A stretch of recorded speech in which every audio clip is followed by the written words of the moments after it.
It's now time for Ermanni and Edwards with Maz, live on the Woodward Sports Network. Every day, 2 to 4 p.m. Starring Ryan Ermanni, Michigan great and former NFL baller Braylon Edwards, and of course, Tom Mazaway. Let's talk some sports.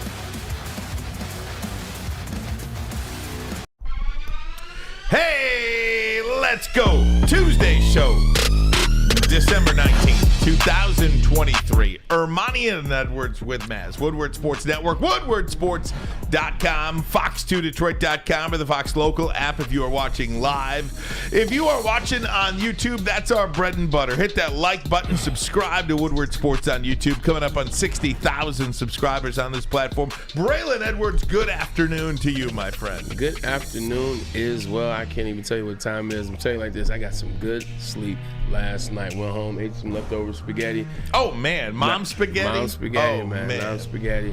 Knocked out at 5:45, woke up at 12, ate some more spaghetti, went back to sleep, and woke up at 11. So let's just say I'm well rested. Amen to that. Feeling good, though. Tom Mazaway also well rested over there. How you doing, Tom? I'm all right, guys. Doing okay. It's a Tuesday. It's sunny out. A little chilly, but I'll take it. Give me the sun any day. I was going to say, anytime that sun is shining, give it to me. We'll take it. The great Pete Spivak, Detroit Kool-Aid in the house as well. Brandon Dent with us. If I may, and we've got Mike O'Hara coming up, and about 30 minutes from now, we'll talk to Mike O'Hara about all things Detroit Lions, including the ramifications of last night's game. All day, all weekend, really, we heard about, well, if the Seahawks lose, the Lions clinch a playoff.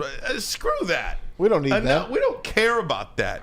I was rooting hard for the Seattle Seahawks to win that game last night because now the Lions are tied with the Eagles and the Cowboys for the second best record, Braylon, in the NFC, which would, if you can get that 2 seed, that would guarantee you 2 playoff games at home, of course, if you win the first one. Yeah, just let that sink in. Before we dive into the game or dive into the Lions, breaking them down, let that sink in for a second. Coming off of last year, we talked about momentum. You talk about the last 10 games of the season. Lions go 8-2. They just missed the playoffs because of the team that lost last night. But they just missed the playoffs. But you want them to keep that momentum. You want to see what they were building. You believe that they were building something special. So to sit here, Brian Ermanni, after 15 weeks, the Lions, or 14 weeks, and the Lions with 3 games left, they've already had a playoff spot. They're tied for the best record in the NFL. The best record in the NFL is what they're tied for. Or the second best record, excuse me. Mm-hmm. 49ers only have 3 losses, and so do the Dolphins, and the Ravens, so excuse me. But they're sitting in the second best record in the NFL, tied for the first best record.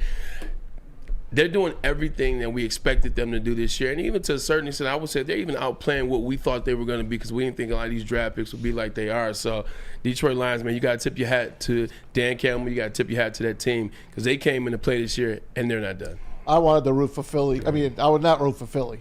I root for Seattle a lot. I do. I like the Seahawks. I love Pete Carroll, and I hate Matt Patricia. And I was so happy they went 92 yards against that guy who's now calling the defensive plays for Philadelphia. Thank God for Darius Slay. He didn't play last night. Can you imagine Darius Slay's got to take orders from this freaking guy? Give me a break.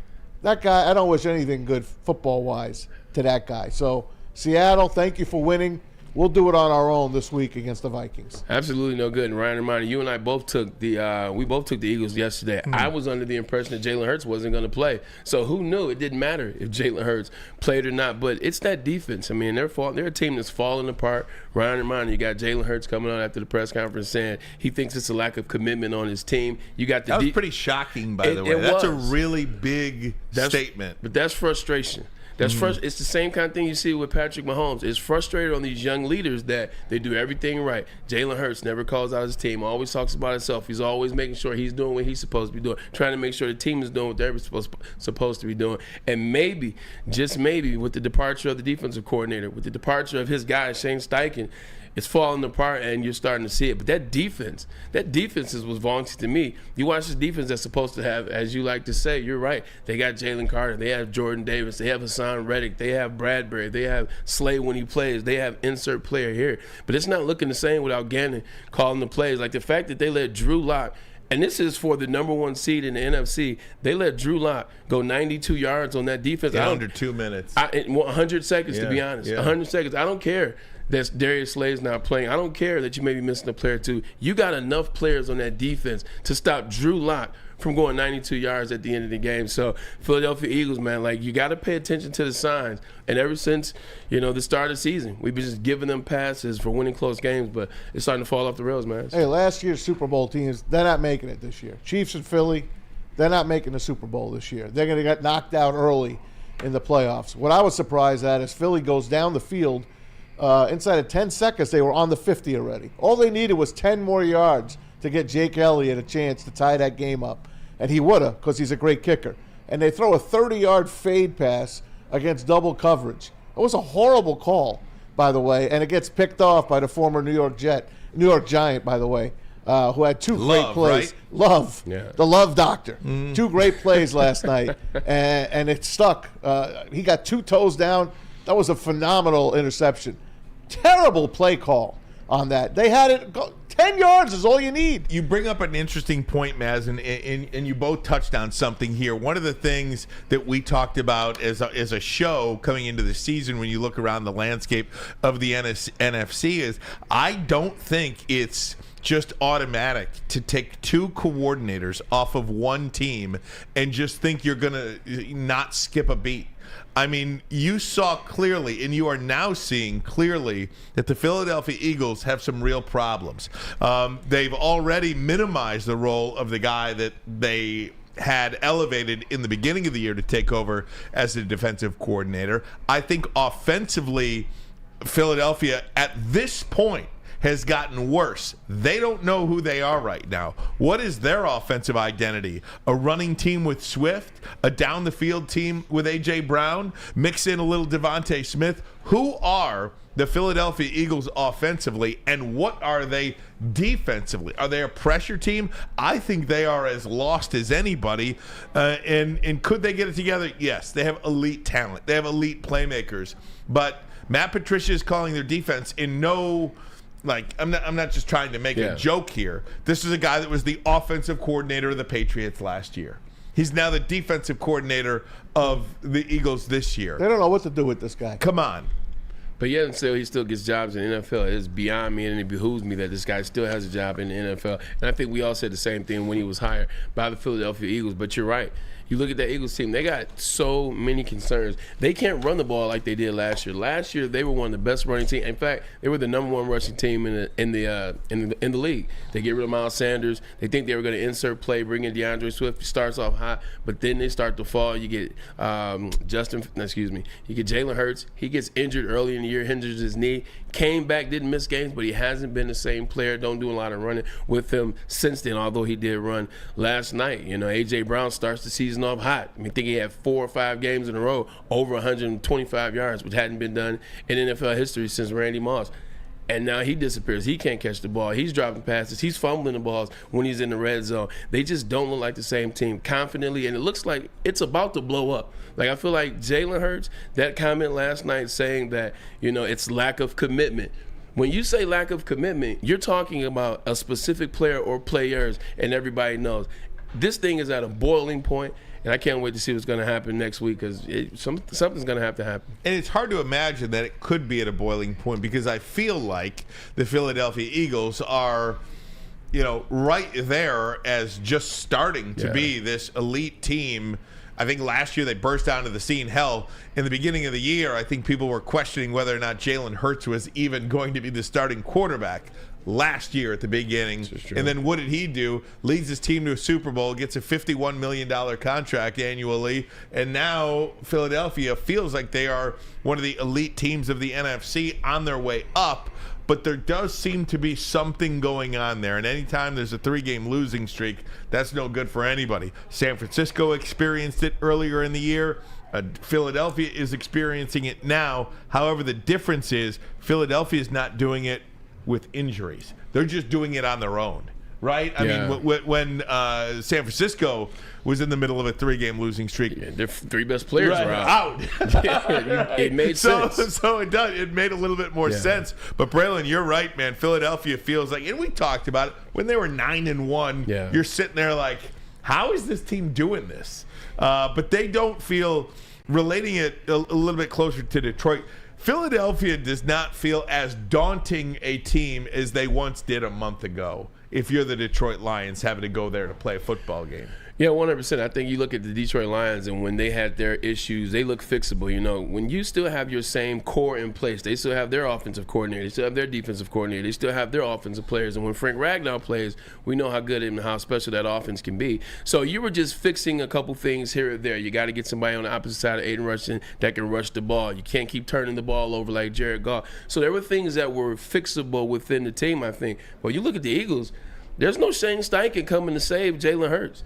There's no Gannon coming to save this defense. There's no T.J. Edmonds playing linebacker on this team anymore. There's no, T.J. Edwards. There's no, they're missing players. They're missing coaches. And I believe early on in the season when they were almost losing those games, Ryan, they were to teams that weren't as good as them. They were the teams that they should beat anyway. Now when they play teams that are, Seahawks were a playoff team at one point. The Dallas Cowboys are a playoff team. The 49ers are the best team in the NFL. The Miami Dolphins, like they're losing to teams that are legitimately really good teams. And I have to say, at this point, what does this mean for a Lions fan with Philadelphia winning last night, or Philadelphia losing last night?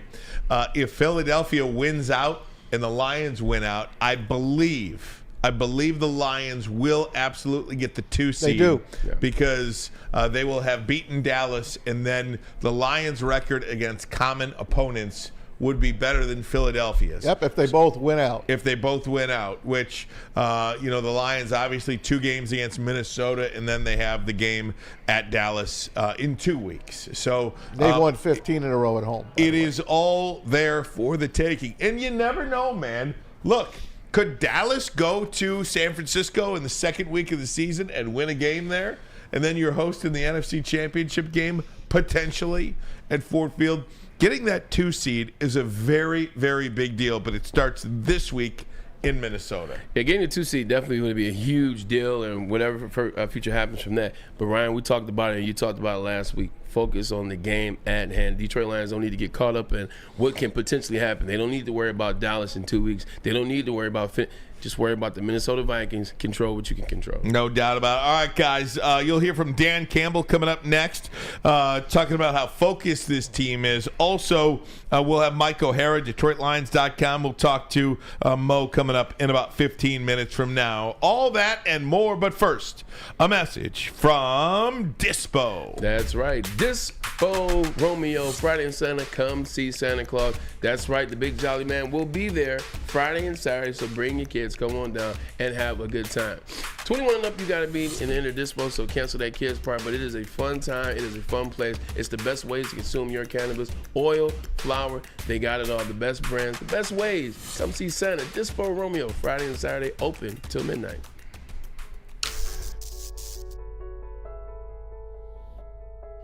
We've just received word.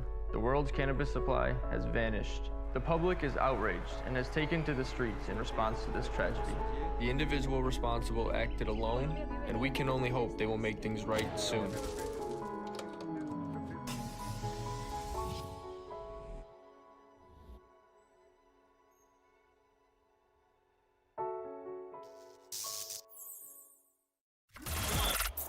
Woodward Sports' own Tom Mazaway and Sam Stick Day will be hosting our Lions postgame show after every Lions game all season long. Tune into the Woodward Sports YouTube channel for his hot-off-the-press takes, game analysis, and Kool-Aid sipping celebrations.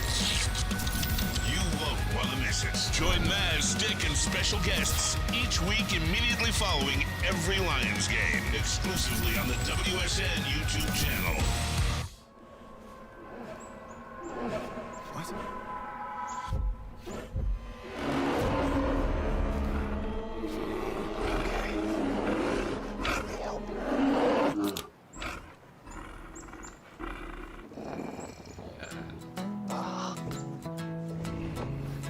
Oh, yeah.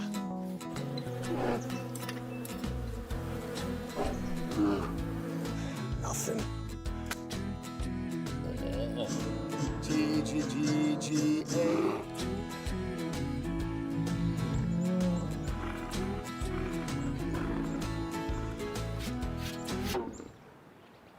Oh, sorry, I forgot. There we go. Oh, cheers, buddy.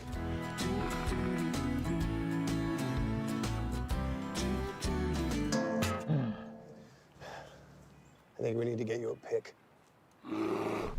For over 60 years, Fairway Packing Company has provided Michigan's finest restaurants, hotels, and casinos with prime beef, Wagyu beef, and dry-aged beef. The holidays are coming up. New Year's coming up. Treat yourself to the best because tomorrow is not promised. Visit the steak shop in Grosse Pointe Woods for grab-and-go steaks. You just walk right in, grab the ones you want. If you can't make it in person, you can always order online, fairwaypacking.com, fairwaypacking.com. And that started with the O-line. All five of those guys, I thought, played really, really top-tier ball for us. They were aggressive, but they also played smart up front. Man, we passed a lot of things off, saw it, stunts in the run game, and they played physical. So, Gibbs, St. Brown, Josh Reynolds, Laporta, all had big games. Defense, I thought Iffy and Alex played really well.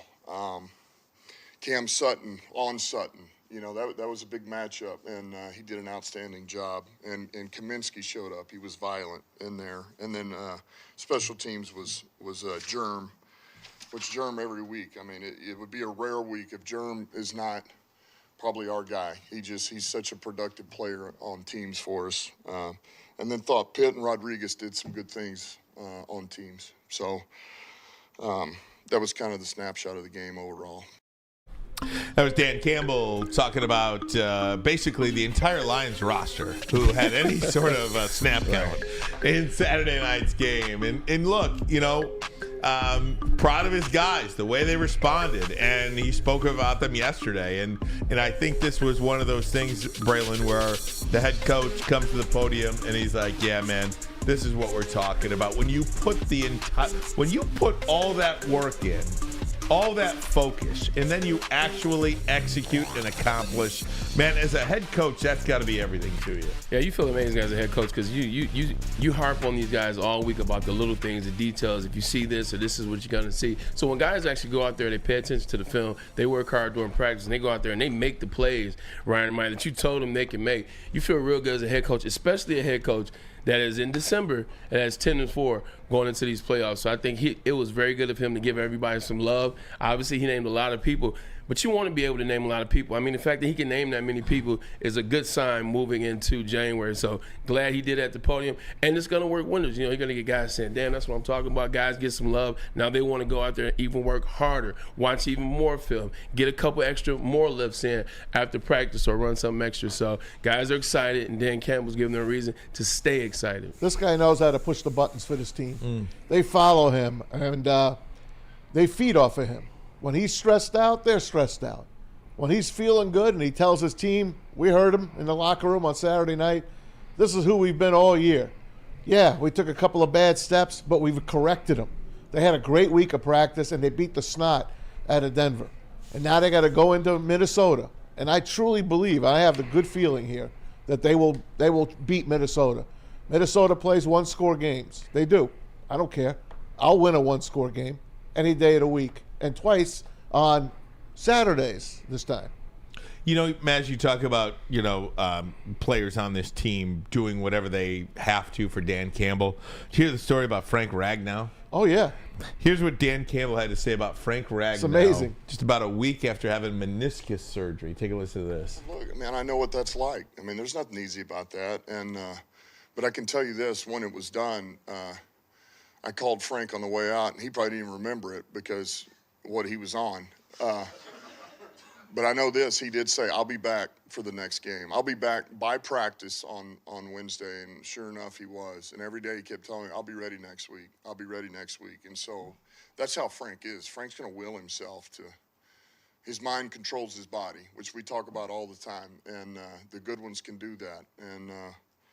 And no, he's what you already know. He's a tough dude, and he's a mind over matter, and But ultimately, what it's about for him, I just go back to this. You can call it what you want. He is terrified of letting his teammates down. Like, that means more to him than anything. That's just the way he is.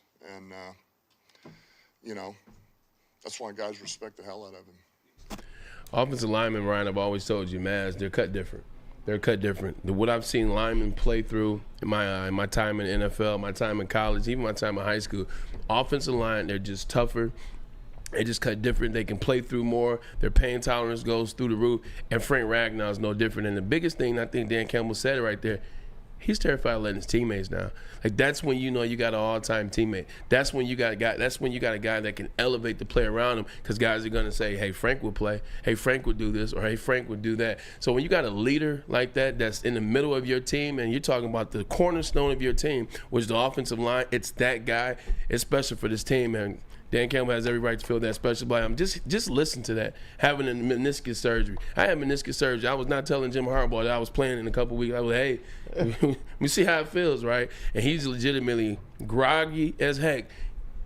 And he's telling the guys, he said, hey, I'm going to practice next. Not only play, but I'll be at practice. Says a lot about who Frank Ragnow is, man. Hey, we were talking about who we're going to name our premier pet supply player of the game. Mm-hmm. And me and Ryan right away. Jared Goff, 5 touchdowns. Braylon chips in and it says Frank Ragnow, baby. Frank Ragnow. Yeah. And I almost said, okay, let's do it. But 5 touchdowns, it's he deserved it. He deserved his game, right? But what a combo, right? Frank Ragnow and Jared Goff work great together. Well, right? When he's not there, I don't think Goff's the same guy without Ragnow. I mean, clearly, center and center and quarterback have a special, unique relationship. Yeah. Take Jason Kelce out of the situation for the Eagles and see how they do. So it's a very important relationship. Those two have conversation. Those two have interaction every single play on offense. If you take the starting quarterback off of any team, that's the MVP of the team, right? I mean, this is football. The MVP of any team, the most valuable player of any team, is that team's quarterback. It's just the name of the game, right? That position aside, for the Detroit Lions, Frank Ragnow could potentially be this team's MVP. The most important player to this team's success. When he is there in the middle, calling the offense, making the calls for the offensive line, when he is there solidifying the middle of that offensive line, I'm not sure, I said I didn't think there was a player more important to this offense aside from Goff than Amon-Ra St. Brown. I almost think it's clear now. It's almost pretty darn clear that the most important player on this offense, not named Jared Goff, is Frank Ragnow. Maybe that's an overstatement. Maybe it is recency bias. I understand it if you want to push back on that. But it just feels like that offensive line is the straw that stirs the entire drink. I won't push back on it. I will double down on it. And the reason why is now the way the offense is for the Lions, the way it's set up, you got Sam Laporta, who can make you a play whenever you need. You got Jahmyr Gibbs coming to his own. David Montgomery still running the ball hard. You see what Amon-Ra St. Brown, Josh Reynolds has made play after play after play for the Lions this year. But none of those guys make plays if the center exchange doesn't happen. And the center exchange right now is Frank Ragnow to Jared Goff. You see what it is when he's not in there. The Ravens game, the game against Green Bay at home, the game against the Bucs where they struggled a little bit, and then they eventually figured it out the next game when he came back. Whenever he's in that lineup, whenever he leaves and he comes back, you instantly notice the difference when Frank Ragnow's in there. So I don't think it's a stretch, because I think those other guys can't have success. How's Sam Laporta's numbers when Frank Ragnow's not in there? How are Amon-Ra St. Brown numbers when Frank Ragnow's on it? How did the running game look when Frank Ragnow wasn't in there early? Take a look at the Bears game, because he wasn't in. 100%. So I think it's no stretch of the imagination, Ryan, to say how important he is. But the good thing about it, you got a lot of dudes on offense too. And you look at this offense, the Lions are the only team in the NFL that have 4 players that have scored 7 or more touchdowns. Wow. They spread this thing around. And you talk about Jay. That's crazy. We didn't talk about J-Mo yesterday at all. He had 4 catches. And that's probably the first Monday after a Lions game that we didn't talk about J-Mo. In which he actually had some plays. Absolutely. He was integrated into the offense. And I think when you see that stat, that the Lions are the only team in the NFL that have 4 players that have scored 7 or more touchdowns, that is why J-Mo really, you don't need to force anything to him because they're just not that type of team. The Lions are not the type of team you have to force the ball into anybody. You are a product of this offense, and there's one ball to go around for everybody. And last week felt like a J-Mo game, right? J-Mo had some opportunities, and he got some opportunities. I think 4 catches on 7 targets, pretty darn good. He almost got hurt there at the end. That scared the living daylights out of me. He fell on his leg. I'm glad he's okay. You know what, Ryan? It's like when we used to play the Steelers. When I first got drafted, 05, when I was with the Browns, we played the Steelers, and it's 05 through about 08, 09. And whenever you played them, they didn't have to force the ball to anybody. You had Santonio Holmes on one side. You had 86 Hines Ward on another side. Heath Miller was a damn good tight end for years. Jerome Bettis, and you had Willie Parker. They had so many different players. They had Emmanuel Sanders, was young when maybe like 08, 09. They had so many players. Cedric Wilson. They had the speedster. I can't remember, Willie, whatever. But they had a lot of guys. They didn't have to force the ball. Guys would make the plays when they would call them. That's why you didn't like the Steelers. They didn't leave plays on the field. And that's what the Lions are doing when they're healthy. They're not leaving plays on the field. We're talking about J-Mo. Here's what Jared Goff had to say about Jameson Williams. He's coming on. He really is. And again, it's the work in practice. It's all the extra hours and everything he's doing to deserve it. But I trust him. He's where he needs to be. He's catching the ball in tough locations, and I think it's only going to keep going up for him. The sky's the limit. He's a hell of a player. He's a hell of a kid, and he's working hard right now. Been waiting for Jared Goff to say it about Jameson. What did he say? I trust him. How he said it as well. Not what he said, but how he said 100%. it. He wasn't getting lulled into saying it. He said it because he meant it. He basically broke down why I trust him. I trust him because of the extra hours, because of doing what he's supposed to be doing, because of working hard on the field, because of the plays he's made in the game when he's had an opportunity. That's how you get quarterbacks. That's how you get them to trust you.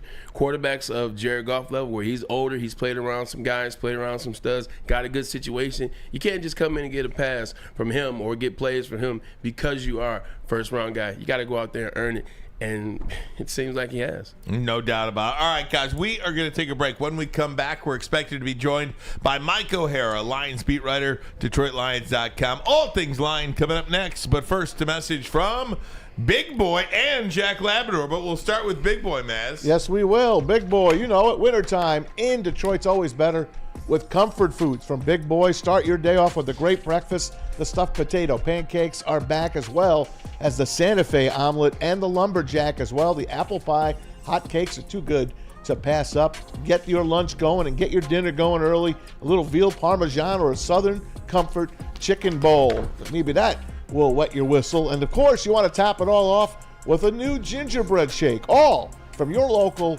Big Boy. You can even bring this Jack Labrador game with you to the Big Boy booth and play it with your friends or your family, whatever. This is a great Have you played it yet, stocking stuffer. Played it I have not done it yet. Play it. I have not done it yet. It's There's fun. a bunch of the guys in the back that are already playing it.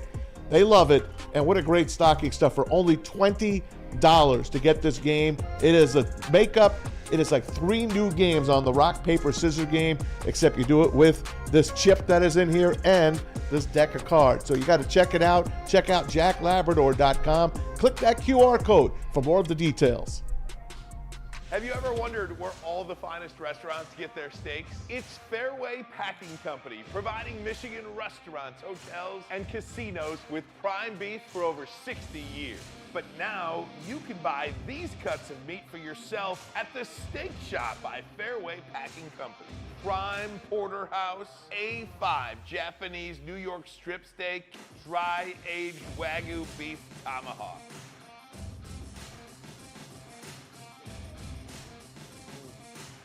Delicious. Get to the Steak Shop today. Enjoy fine wine, have a private party, and get the finest cuts of meat anywhere. The Steak Shop on Mack Avenue in Grosse Pointe Woods, or order online, fairwaypacking.com. Where's the most convenient place to get that big fitness energy? It's Planet Fitness. Join today for just $1 down, $10 a month. With over 2,400 locations and equipment for every workout, you can get in, get energized, and get going. And with free fitness training and most clubs open 24 hours, everyone belongs in the judgment-free zone. So join today for $1 down, $10 a month, no commitment, cancel anytime. Deal ends Wednesday, September 13th. Join now at any Metro Detroit location. Hurry, offer ends soon. Woodward Sports' own Tom Mazaway and Sam Stick Day will be hosting our Lions postgame show after every Lions game all season long. Tune into the Woodward Sports YouTube channel for his hot off the press takes, game analysis, and Kool-Aid sipping celebrations. You won't want to miss it. Join Maz, Stick, and special guests each week immediately following every Lions game, exclusively on the WSN YouTube channel. How would you like to win a $100,000 Vegas getaway? Take your friends and live it up in the city that never sleeps. It's the Cintron, Maz. Energy, drink it and live it. Purchase a 24-pack today and enter to win. Register at drinkcintron.com/Vegas and buy Cintron, Maz, at your local Myers store. Cintron, the healthier energy drink with great taste. Look good, feel great, and be the best version of yourself with Cintron. drinkcintron.com/Vegas. This game is I about think I grabbed the wrong matchups. one. It's matchups. It's about matchups. And so the next matchup is out at Minnesota. We got to find a way to, to find those, just like they're going to try to do against us and come out of there with a W. But that's what this time of year is about. December and certainly playoffs is about the matchups. All right, that was Dan Campbell. By the way, can we just say that Pete Spivak might be the best live read Don't tell him announcer that. voice Please. since the great Fish. You know what, Mike? You know what, Mike O'Hara? Remember Fish? Mike O'Hara always told Pete, all you need now is a tonguectomy, and I second that. Big time. We just got to get him to put the N in Cintron. O'Hara will tell you. Hey, let's bring him in. The great Mike O'Hara, DetroitLions.com. How you doing, Mo? I'm doing fine. Are you kidding? I offered to pay for it. He did. The tonguectomy. Hey, Mike, let me ask you, do you think collectively here in the city of Detroit that Lions fans have calmed down a little bit after the last stretch of games? Did Saturday night calm a lot of people down? Well, I think so, but it just revved them up for the next stage, I would think. But really, when you think about it, the Lions, they haven't lost 2 in a row this year. And that's this season anyway. They have not lost 2 in a row this season. That's amazing. This is a team that used to reel off 4, 5, 6 losses in a row like it didn't matter. Like it was nothing. Like it was normal. Like it was nothing, and then that's what it was. But no, I don't know. I think it's okay if you're a fan to be nervous. Why not? Because really, what you have right now, I think we said this the last time we talked. They have something to lose. I mean, they really do. They have something to lose big, and that's, they don't want to just get into the playoffs at 10-7 or 11-6 and get bounced out. They want to, they want to win and go on further. So yeah, it's understandable because, like I said, there's something to lose. Mike, always good to talk to you, Mo. Braylon here. Does it? I'm trying to be positive, but at the same time, it's just a question that I have of concern. Is it a concern of yours? Is what I want to know. The difference in how the Lions look when Frank Ragnow is in and not in the rotation. Like you've seen it when he doesn't play. Insert the last Chicago Bears play. When he does play, look at how they played this past game against the Broncos. When he doesn't play, insert the Baltimore Ravens game. When he does play, the very next game, look what they did to the Raiders. So is it a big thing, or is it something that they can get a handle on if they don't have him for the playoffs? Well, it's not a little thing, I think I think he's probably their best football player and has been for a while. And look, he's been an All-Pro, and that's for a center. That's hard to get because once somebody else becomes the All-Pro, they're All-Pro for a decade. You're not lying. He broke that, and I don't think that's not a small item. It really isn't. He's such a good player, and he's such a good influence on the rest of that team. He's just it's more than just what he does physically; it's what he does mentally for that team too.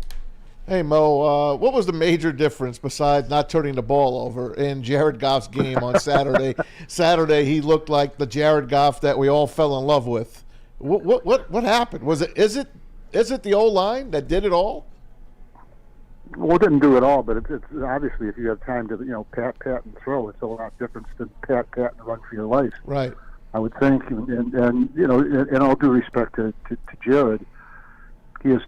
I wouldn't say he's limited, but there are certain parts of that game that just aren't his game, and he's not a sprint out thrower or stuff like that. He likes to be in the pocket, scan the field, and get it to the receiver, and he's really good at it. He's accurate. He's as accurate as anybody. Now, he doesn't have Matthew Stafford's arm to throw it 60, 70 yards, but who does? We're talking about one of a kind there. But I think he'll be just fine. I really do. How about your take now, 14 weeks in, on Jahmyr Gibbs and Sam Laporta? Could that be the best 1-2 punch ever drafted, at least here in Detroit? Well, the Pittsburgh Steelers once drafted 5 players who made the Hall of Fame. So I don't think we're going to beat that. You're right. You're in right. the same class. But that wasn't in the same class, though. Well, yeah. Yep. 5. It was close. Wow. 5 players. Yeah. Started with Mean Joe Green. But he was the year Mean before Joe Green. Terry Bradshaw.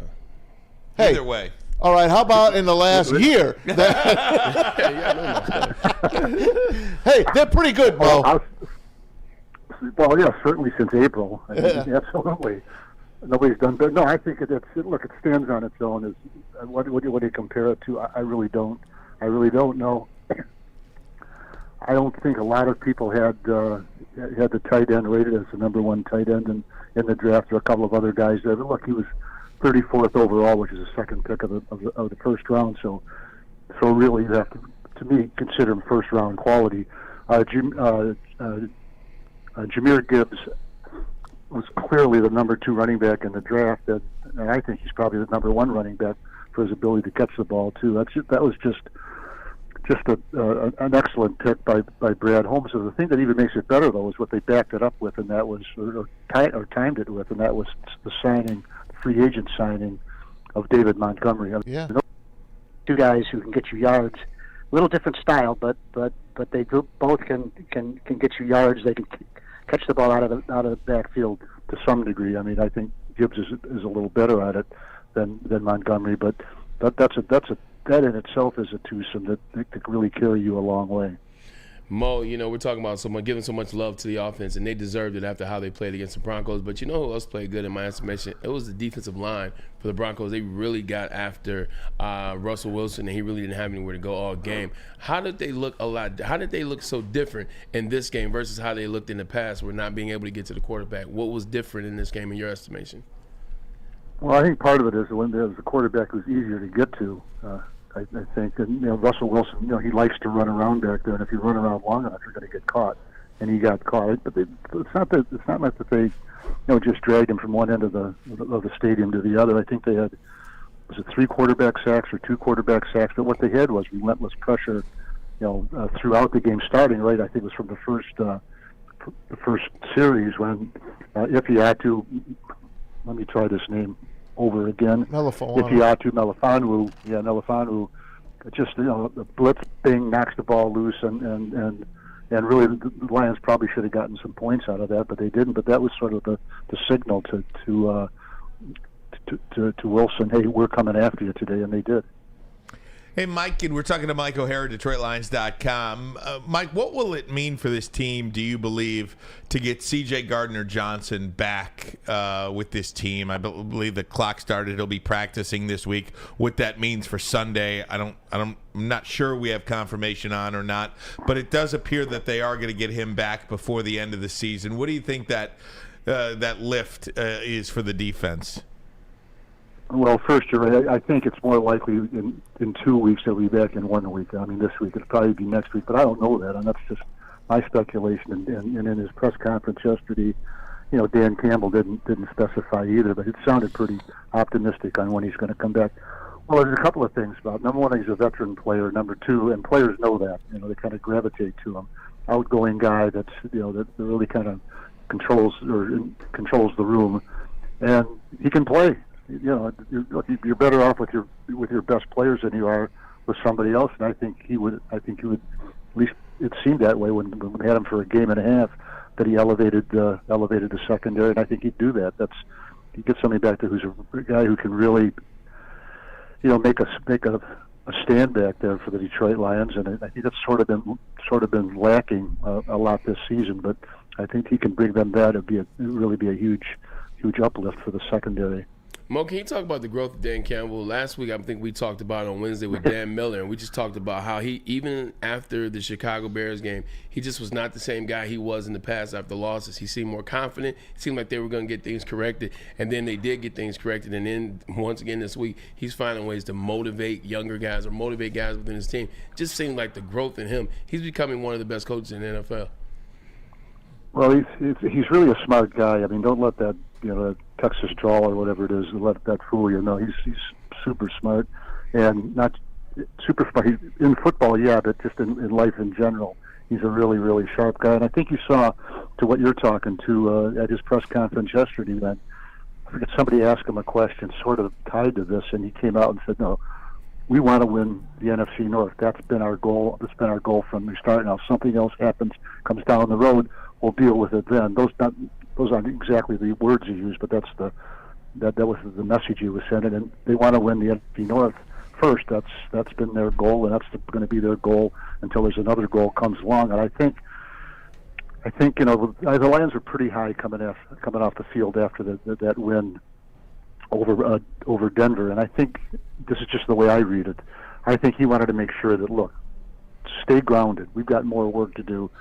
We win the division, then we'll go on to this other stuff. And I think he's really, with this team anyway, he has really kind of mastered the feeling of the room. And I think he just wanted to make sure that these guys realize, look, we have work.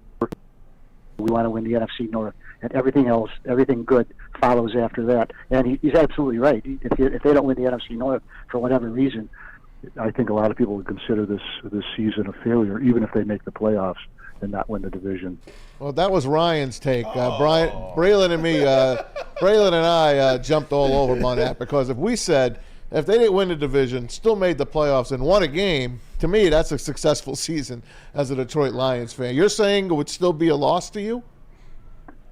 Well, let's put it this, it would be a disappointment to me that after all of this, and I mean all of this, and dating back to last year when the Lions went 8-2 in their last 10 games, I would be disappointed if they don't come out of this with a home playoff game. I would be disappointed. Now, I'm not, full disclosure, I don't buy tickets or anything like that. I'm there to work. We know that. But I would be disappointed if they don't, because the fans deserve it, the players deserve it, the community deserves it, the Ford family deserves it. There's nobody who doesn't deserve it connected with the Lions in this. Right. Before I get my next question, and do you want to talk about what he just said? I agree. Yeah. That's all. I mean, yeah. I just agree. Okay. Yeah. That's fine with me. Mo, how about the Vikings? You got to play them 2 out of 3 weeks. Last year on Christmas Eve, the Lions didn't show up against the Panthers, and they got their teeth kicked in and really cost them a playoff. This year, they go into Minnesota. Vikings coming off another tough loss for them. All they do is play one-score games. What kind of game are you expecting here? Another one-score game, I suspect. I think the Lions, this is for them to get rolling. They got to win this game, to me, to make that Denver game really mean something. Well, I wouldn't. I understand your point, but look. You win how you win, and you don't throw it back if you get it next week instead of this week. But the Vikings are a pretty good team, really. I don't think they were as good as the 13 wins they had last year, but I don't think they're as bad as they are at 7-7. Look, they've been playing with a 4th, 5th, 9th string quarterbacks ever since Cousins went down with the Achilles. So I think it's remarkable what O'Connor, their quarterback, their head coach has done with what he's had to work with. And look, they played generally well enough Sunday to win the game. Their quarterback made just enough mistakes for them to lose it. Right. That's just my take on it. So they're going to be a tough team to beat. They had five quarterback sacks in that game, and a couple of young players are really starting to come back. Justin Jefferson had 7 catches for 94 yards. Ty Chandler rushed for 132 yards. Those are good young ball players that you've got to account for. Yeah. Yeah, right. Yeah, well, he's been hurt. We're not sure if he's going to play or not, but they're going to go with Nick Mullins, right? Nick Mullins. His quarterback, again, they announced that yesterday in their press conference. Yeah, Nick Mullins announced that yesterday. That certainly wouldn't scare me. That, oh, hey, Mullins is playing. What are we going to do? Well, right. We're going to take care of him. That's what you're going to do. You got to beat Mullins. But you got to beat Mullins. Hey, Mullins. Mike, let me ask you, and this is probably well beyond your pay rate, but and I know you handle more everything is right. What happens on the field, but it felt like such a huge story last night and all day today about the ticket price increases at Ford Field, and now they've got a 9,000 seat waiting list and an average of a 30% increase, and some people have been increased 85%. What else for the upper decks? Has the organization publicly commented yet today on any of that? I've not seen it at all today. Have they talked yet? Rod Wood usually says something about it. Yeah, not that I have seen, but I haven't seen everything. I'm hunkered down in my right. No, I figured. Yeah, I just didn't know. Well, good stuff. I don't know. I'm not. Yeah, You're not the ticket guy. You are not the ticket guy. No, but I just didn't know if anything happened today while we were on the air or anything like that. But all good, my friend. Not that I know of. A lot of people excited about these Detroit Lions and supply and demand, right? I mean, once what are you gonna do? It is what it is. Buy those tickets. That's right. That's right. Hey, Mo, thanks so much, buddy. We'll check you out, DetroitLions.com. Lots of great content there. Read Mike there. And hopefully, Mike, a playoff game in Detroit will be sealed with a win on Sunday. Merry Christmas. Happy New Year, bud. We'll talk to you soon. See you, Mo. All right, guys. All right, thanks for having me. You got it. Merry Christmas. You buddy. got it. The great Mike O'Hara, DetroitLions.com. We'll take a break. When we come back, more Lions talk. Also, Baldy breaking down some video. But first, a message from Guardian Alarm. They're your local security experts and have been for over 90 years. When you see that black and yellow sign out in front of your house, it tells the bad guys one thing. Stay out. Whether you are at home or on the road, they're 24/7 professional monitoring, customized solutions from real experts, and technology backed by people means you are backed by the best. Call this number right here, 1-800. Stay out. That number again, 1-800. Stay out. Call them today. Tell them Woodward Sports sent you. Stay out. Stop searching for a vehicle and start finding one. Les Stanford Chevrolet Cadillac makes it easy. We harness the power of multiple dealerships and own the biggest selection of GM brands in the area to get you the car you need. With the Les Stanford Group, you'll have access to 4 different dealerships, providing you with more makes, more models, and more choices. We're connected to more than 1,000 vehicles. And with so many high-quality CPO vehicles available, you'll find new car quality at pre-owned prices. You can start and end your search at lesstanford.com today. Calling all landscapers. This is Darren McCarty. I'm at Outdoor Equipment Co. How would you like a landscape like a legend? How about a bad boy zero turn? And even a chainsaw.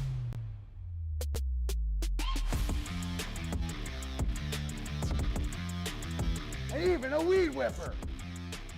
Whether you landscape for your job or landscape for fun, get all your equipment from Outdoor Equipment Co., the official equipment provider of Woodward Sports. Michigan grown, family owned. OutdoorEquipCo.com. Now, coming to Woodward Sports, Woodward and Main Street, the Woodward Sports Network Detroit Lions Show. Let's go! Catch Gabrielle D. Phillips, Matt Broder, and Terry Foster for all the latest news on your Detroit Lions every week. Only on the Woodward Sports Network YouTube channel and woodwardsports.com. Hey, what happens when you run a great business? You expand. Yeah, that's right. Les Stanford has expanded into Ferndale with the Buick GMC brand, so you've got that element. But you've also, for over 55 years, Les Stanford Chevrolet Cadillac on Michigan Avenue in Dearborn. And what's happening at the Chevy store for the next couple of weeks through the end of the year is incredible. So through the end of the year, they've got over 200 Chevy Trailblazers on their lot right now. So $2,000 down, $200 a month, you drive off in a Chevy Trailblazer. That's the deal. Tell them Woodward Sports sent you. And over the next couple of weeks to the end of the year, $2,000 down, $200 a month, Chevy Trailblazer. Tell them Woodward Sports sent you and drive off. That is, you will not see a deal like that. It is just incredible. So Les Stanford Chevrolet in Dearborn. Go in, $2,000 down, $200 a month. Drive off in a new Chevy Trail. Keyword, Woodward Sports. Absolutely. For more, they do have all GM brands under one umbrella. Chevy, Cadillac, Buick, GMC. LesStanford.com, LesStanford.com. New road. Find them. That's right. Somebody referred to Hey, everybody. This morning, I'm not going to tell you who it was. And this was not meant as a negative, but it's the cockroach. Because he just won't die. Like, this guy just keeps coming back. And he's endured and gone through more stuff, just little things that he just refuses to, he just won't go away. He just always bounces back. And you talk about resilient, man, he's resilient and he's tough. And the number of things he does for us, the dirty work that he does for us, on top of, look at the explosives he had the other day in the game. And he drew the DPI. Like, he's one of us, man. He's one of our guys. And you know, I kind of made the comment about one of the best pickups we had. He's one of the best pickups we've had in a 3-year period as a free agent, to be able to acquire him when we did the end of 21, because he really helped us. You know, we kind of got up on our feet, and he's one of the reasons we did that year. And then to have him last year, and he's been a steady, reliable piece, somebody that golf trusts, and he really is a guy you can count. You're going to get some explosives out of him. And I've said this before, we put so much stuff on him. I mean, the amount of volume we put on him to play the X and the Z between the pass game, the run game, the motions. I mean, we do a lot, and he can absorb it all, and he's productive. That is some pretty high praise for a guy that you brought up, Braylon, and Josh Reynolds. This guy has been really an unsung hero for this offense and this football team. Had a chance to meet him this year at the Philadelphia 76ers and Pistons game. Just a great guy to talk to, man. Who won that game? Hey, by the way, I had a feeling about the Hawks. I said it, and I was close. But you were. Kay Cunningham, 46 points. We'll give you a cigar. I take it. I take it. No, but getting back to Josh Reynolds, you know, he is kind of becoming. When he first got here, he was the first guy that Jared Goff really trusted. Obviously, Amon-Ra St. Brown and Jared Goff built a relationship through the 2021 year. But he was the guy that Jared Goff was going to on third downs. He caught a couple touchdowns that year. Last year, you know, he still was the guy. First downs, you're going to third down conversions. You're going to Josh Reynolds. He's making those big plays early in the year. Big touchdown against the Kansas City Chiefs. Some more touchdown against the Seahawks. Seems like he's always there to extend the chains or get you that penalty down the field or score touchdowns like he did not this week but the week before. So Josh Reynolds has been a godsend for Jared Goff, and I think him and Amon-Ra is giving them a sense of stability. But Josh Reynolds, man, he's just one of those guys that whenever you ask him to make a play, doesn't matter how many. When's the last time he's been thrown a pass? Doesn't matter. When's the last time he's had a touchdown? He's always there, and he always makes the play. I love the guy. I mean, he's made huge plays this year. Won him a couple of games early in this year. We forget about him. And he kind of like disappeared a couple of games. And I feel that's when kind of the Lions maybe took a step back. I don't think they were even using him as much as they should be using him. The guy just shows up. And that's a great word. We always use that word back in the day for a guy that just keeps showing up. Cockroach. They're going to be the last person on earth. Cockroach. They just keep coming back, man. That's a badge of honor if I'm number 8 right now. Yeah, definitely a badge of honor, man. I just remember being in New York. We had Santonio Holmes. You had myself. You had Jericho Cotchery. Jericho Cotchery is the guy that you trusted. Jericho Cotchery is the guy that was going to be dependent. Jericho Cotchery is the guy that Mark knew, hey, third down, I'm going to Jericho Cotchery. So you got those plays a lot of times, man. You have those players that you just trust, that they just always seem to find a way to make the play. Getting a defensive pass interference call down the field, people will say, yeah, but that's luck. No, that's not luck. In order to get a DPI down the field, you got to be aligned in the right spot. You got to make sure you use your technique the right way so that it's not an OPI, and you draw that by slowing down into the defender. Perfect. And then that's how you get one. So that's a skill. That's not an accident. That's part of the skill that is Josh Reynolds. So Lions are lucky to have him, man. Hope we just keep riding this thing out with him. And you know who leads this team in yards per catch? average. Josh Reynolds. Josh Reynolds. Wow. Just a big play guy. Averages 16.2 yards per catch. That's awesome. That's a first down every time and more. Single time. It's pretty incredible Didn't he what hit he's it for the been able game to saver do. against the Saints? Yeah, and so many people, consider him maybe like the fourth guy. Yeah. You're right. Two of those get you over 50. Yeah. Every right? time. So many people considered him the fourth guy, and now he's just such a integral. solid. He's a pro, man. He's absolutely a pro. I think it's also great to have him because you still have Jamison Williams, who you drafted, in the first round last year, and you're waiting for him to fully get to where he's got to be. But to have a guy in Josh Reynolds that can take the load like that for him right now, Paul, is that's a great space and a great player to have. And then also, when Jamison Williams becomes the guy that they want him to be, you still need a third wide receiver. And I think Josh Reynolds has proven that he deserves to be that and more for this Detroit Lions team. Are you guys surprised at all that we haven't heard from Rod Wood? I heard that usually when they do raise prices or send ticket invoices out, there's always a letter from Rod Wood, and I heard that there was not one. Now, Rod, did you get one? I did not. There was no letter from Rod Wood this year. I don't have an answer for that. I'm not the ticket guy either, like Mo said, but just thinking about it, he's like, what am I sending out a letter for? Yeah, the team is good now. Man, look, congratulations. Here's the deal, and it's a harsh reality when it comes to these tickets, because I feel like I understand. Right. Okay, I get it. And first of all, it's Christmas. Second of all, they want your money for playoff tickets right now. Third of all, they want your money for season ticket renewals next year by January 16th. Wow, that quick? Yes, whether it's pay in full or monthly. I get it. I also get it from the team's perspective. Sadly, sports, concerts are not for you anymore. They're just not. Go buy a Taylor Swift ticket. Go look at the price of Beyonce. Go look at Pink at Comerica Park this year. Go look at Chris Stapleton. Yeah. I mean, that's just concerts. Travis Scott was $700. Travis Scott He just left. Travis Scott just left. Yeah. It's a sad reality of where we are. Entertainment is not for the common, everyday, working class guy. It's just a fact. And even you can tell me about, this ticket prices. Where are you going to park? Parking, they want $50, $60, $70, $80, $100 in some cases. I took my family down to see The Grinch Stole Christmas at the Fox Theater. It was a great show. Now, that was pretty reasonably priced. But there were 4 events downtown, including Metallica at Ford Field. There was a Pistons game. There was, I think Neil deGrasse Tyson was at the Fillmore. So there was 4 different events. Parking is at a premium.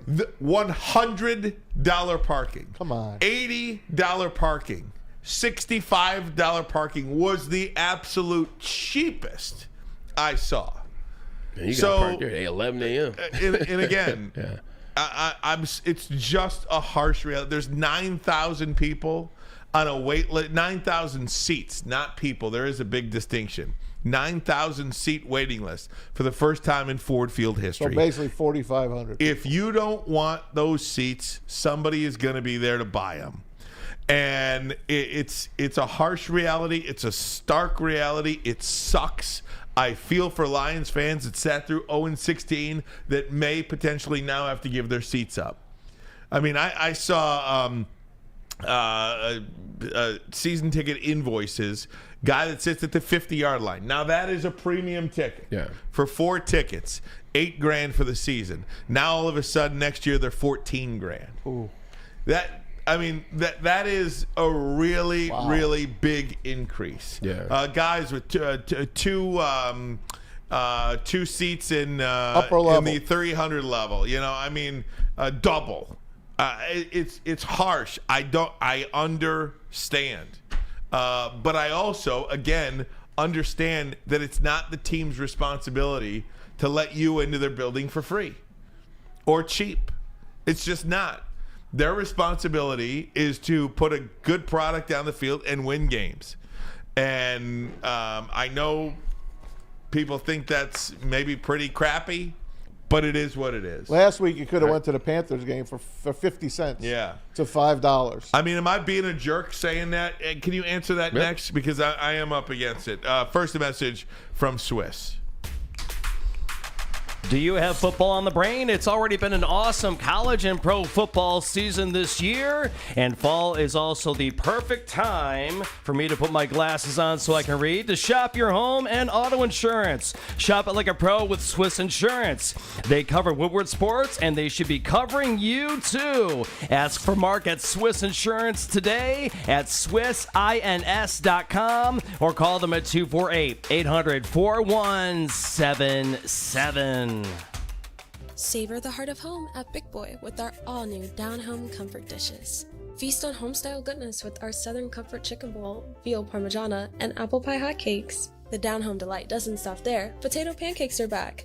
Dive into the richness of our perfectly crafted potatoes with our classic potato pancakes and our stuffed potato pancakes. Top off your meal with our new gingerbread shake, a seamless blend of creamy vanilla and sweet gingerbread flavors. Nothing beats the comforting taste of Down Home cooking. Enjoy every bite, only at Big Boy. Join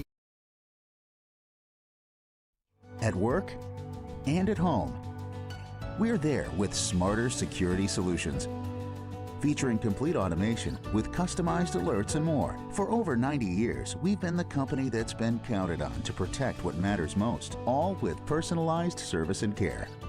Right now, for a limited time, receive a free video device plus free installation with a new home system.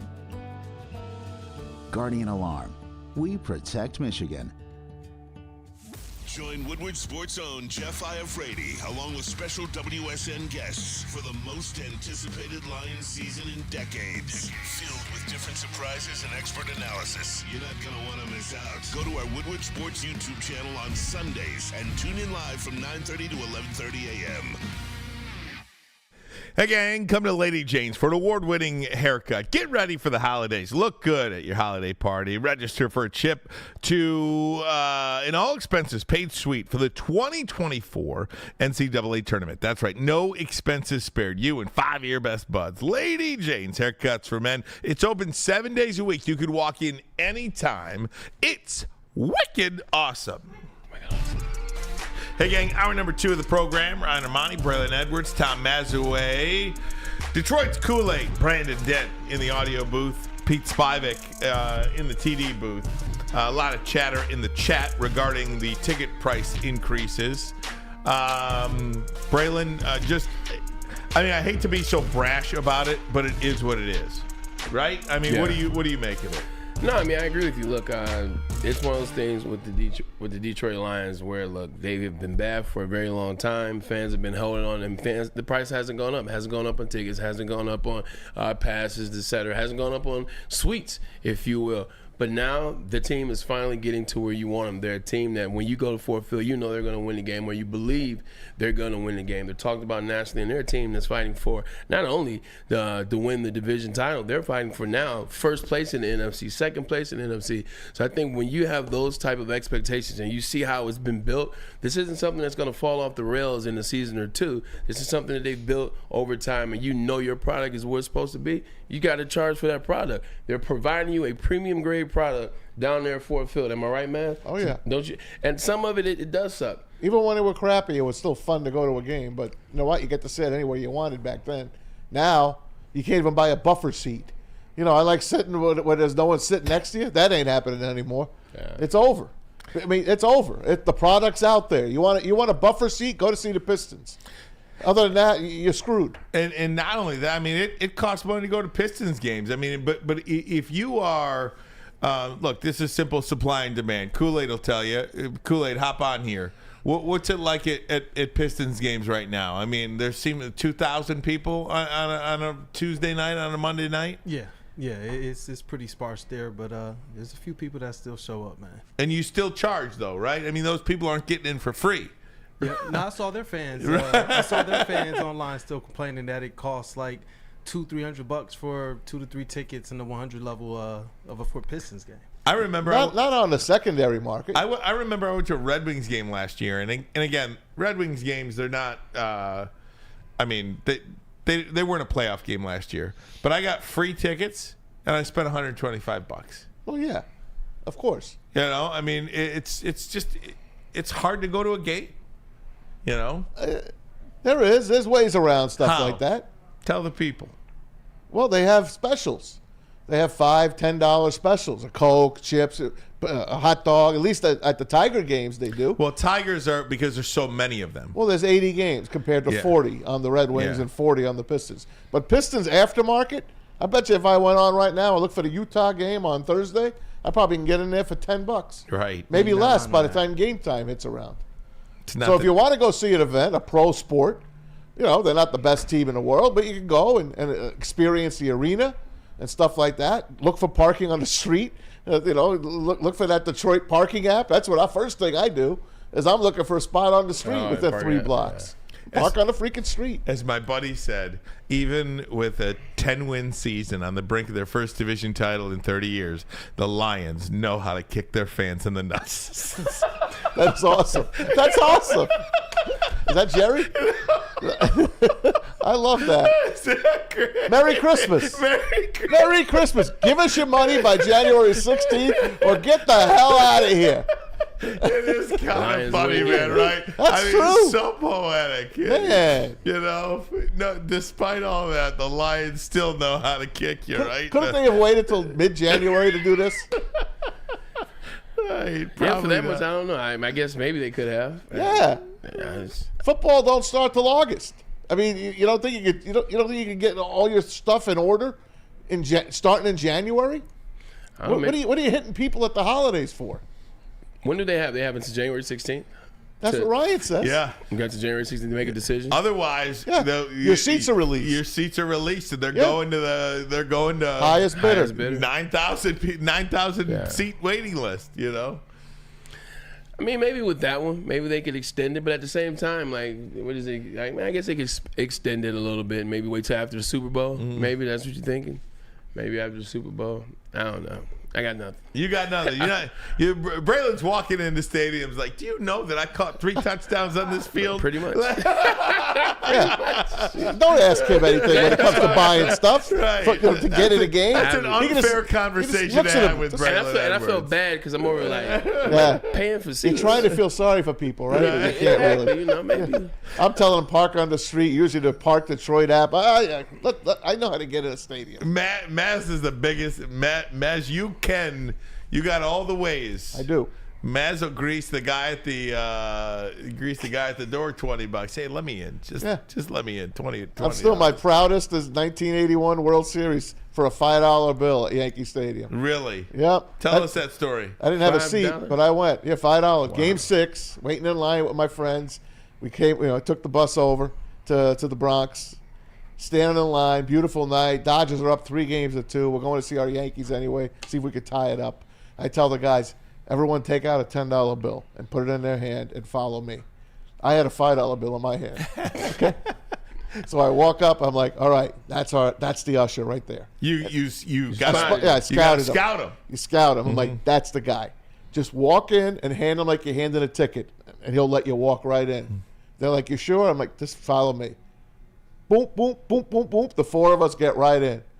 $5 for me, 10 each from the rest of the guys. Guy made out pretty good in 81. Yeah, 81. I didn't have a seat. I got kicked out of every seat. I sat on the steps, as a matter of fact, at one time. But the Yankees were getting their rear ends kicked. They had the lead, but they got their rear ends kicked, thanks to George Frazier, who lost 3 games in that series. I digress. So we lost. Dodgers won the World Series. There you go. $5 to get in a World Series game. What a different world back in the day. Like, I mean, just even to the point, like, I go back to the late 90s when I was like an intern at Fox 2. Like, I used to walk. Nobody knew me. I was a stinking intern.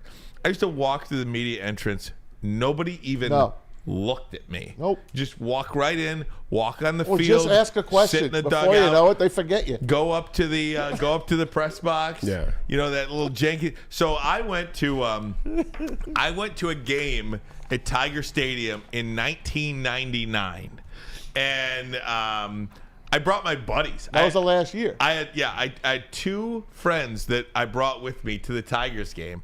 Like, I grabbed like these photographer credentials. Okay. So media joints, you get in there. You just grab them, right? Nobody's looking. Nobody cares. You just wear a thing around your neck. So the press box, there was also at Tiger Stadium, there was an outdoor portion of the press box as well that nobody that really was the old sat Lions press box. Yeah, so nobody sat out there, No. but it was a beautiful night. It was decrepit. It was a beautiful night, totally decrepit. Yeah, and there's foul balls all over up there. Exactly. So I'm sitting out there with my two buddies, and we're just sitting there, not bothering anybody. All of a sudden, this guy usher comes in, starts throwing chairs down. And I'm like, oh, what's going on?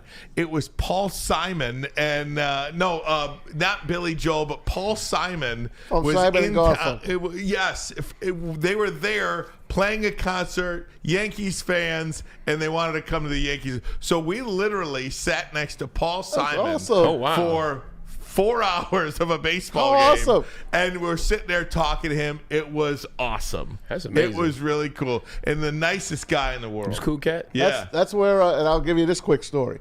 Dane Dickerson, now the phenomenal voice of the Detroit Tigers. Well, when Ernie Harwell was still in the booth, Dan was practicing. So I would be with him. We'd be working at WJR. We did sports rap, and we had the Tiger games on. So right after our 15-minute sports rap pregame show, we'd go up to the press box, and we'd go to the Lions outdoor press box, me and him. He'd have his tape recorder.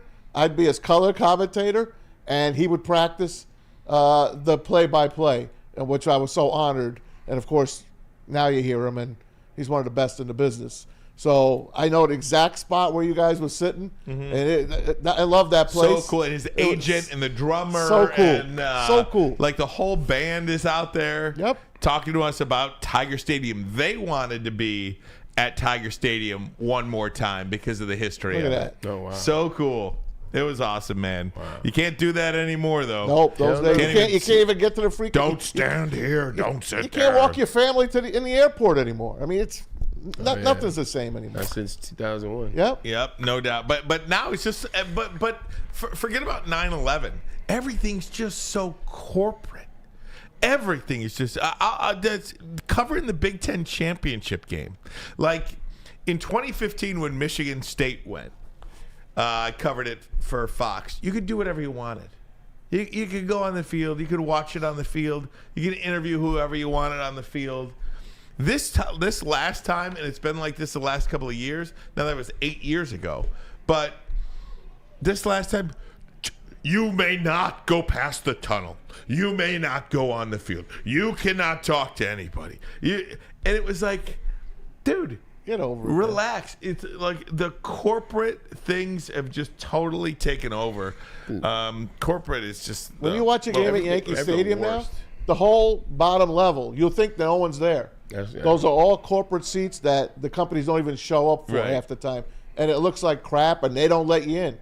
Never will they let you in on those seats. Terrible, man. Yeah, they start naming everything. You know, when they start naming everything, the Costco corner this, or the J.P. Morgan this, or the insert, brand name here. But W.B. Mace. The whole, exactly. The hall. This is the AAA hallway. This is whatever that. They got more and more ushers, more and more people to tell you can't go here because this is such and such. People take the job so seriously. Right. The Richard R. something head coach at Michigan. There's still great. There's still great ushers at Comerica. I just want to let you guys know that.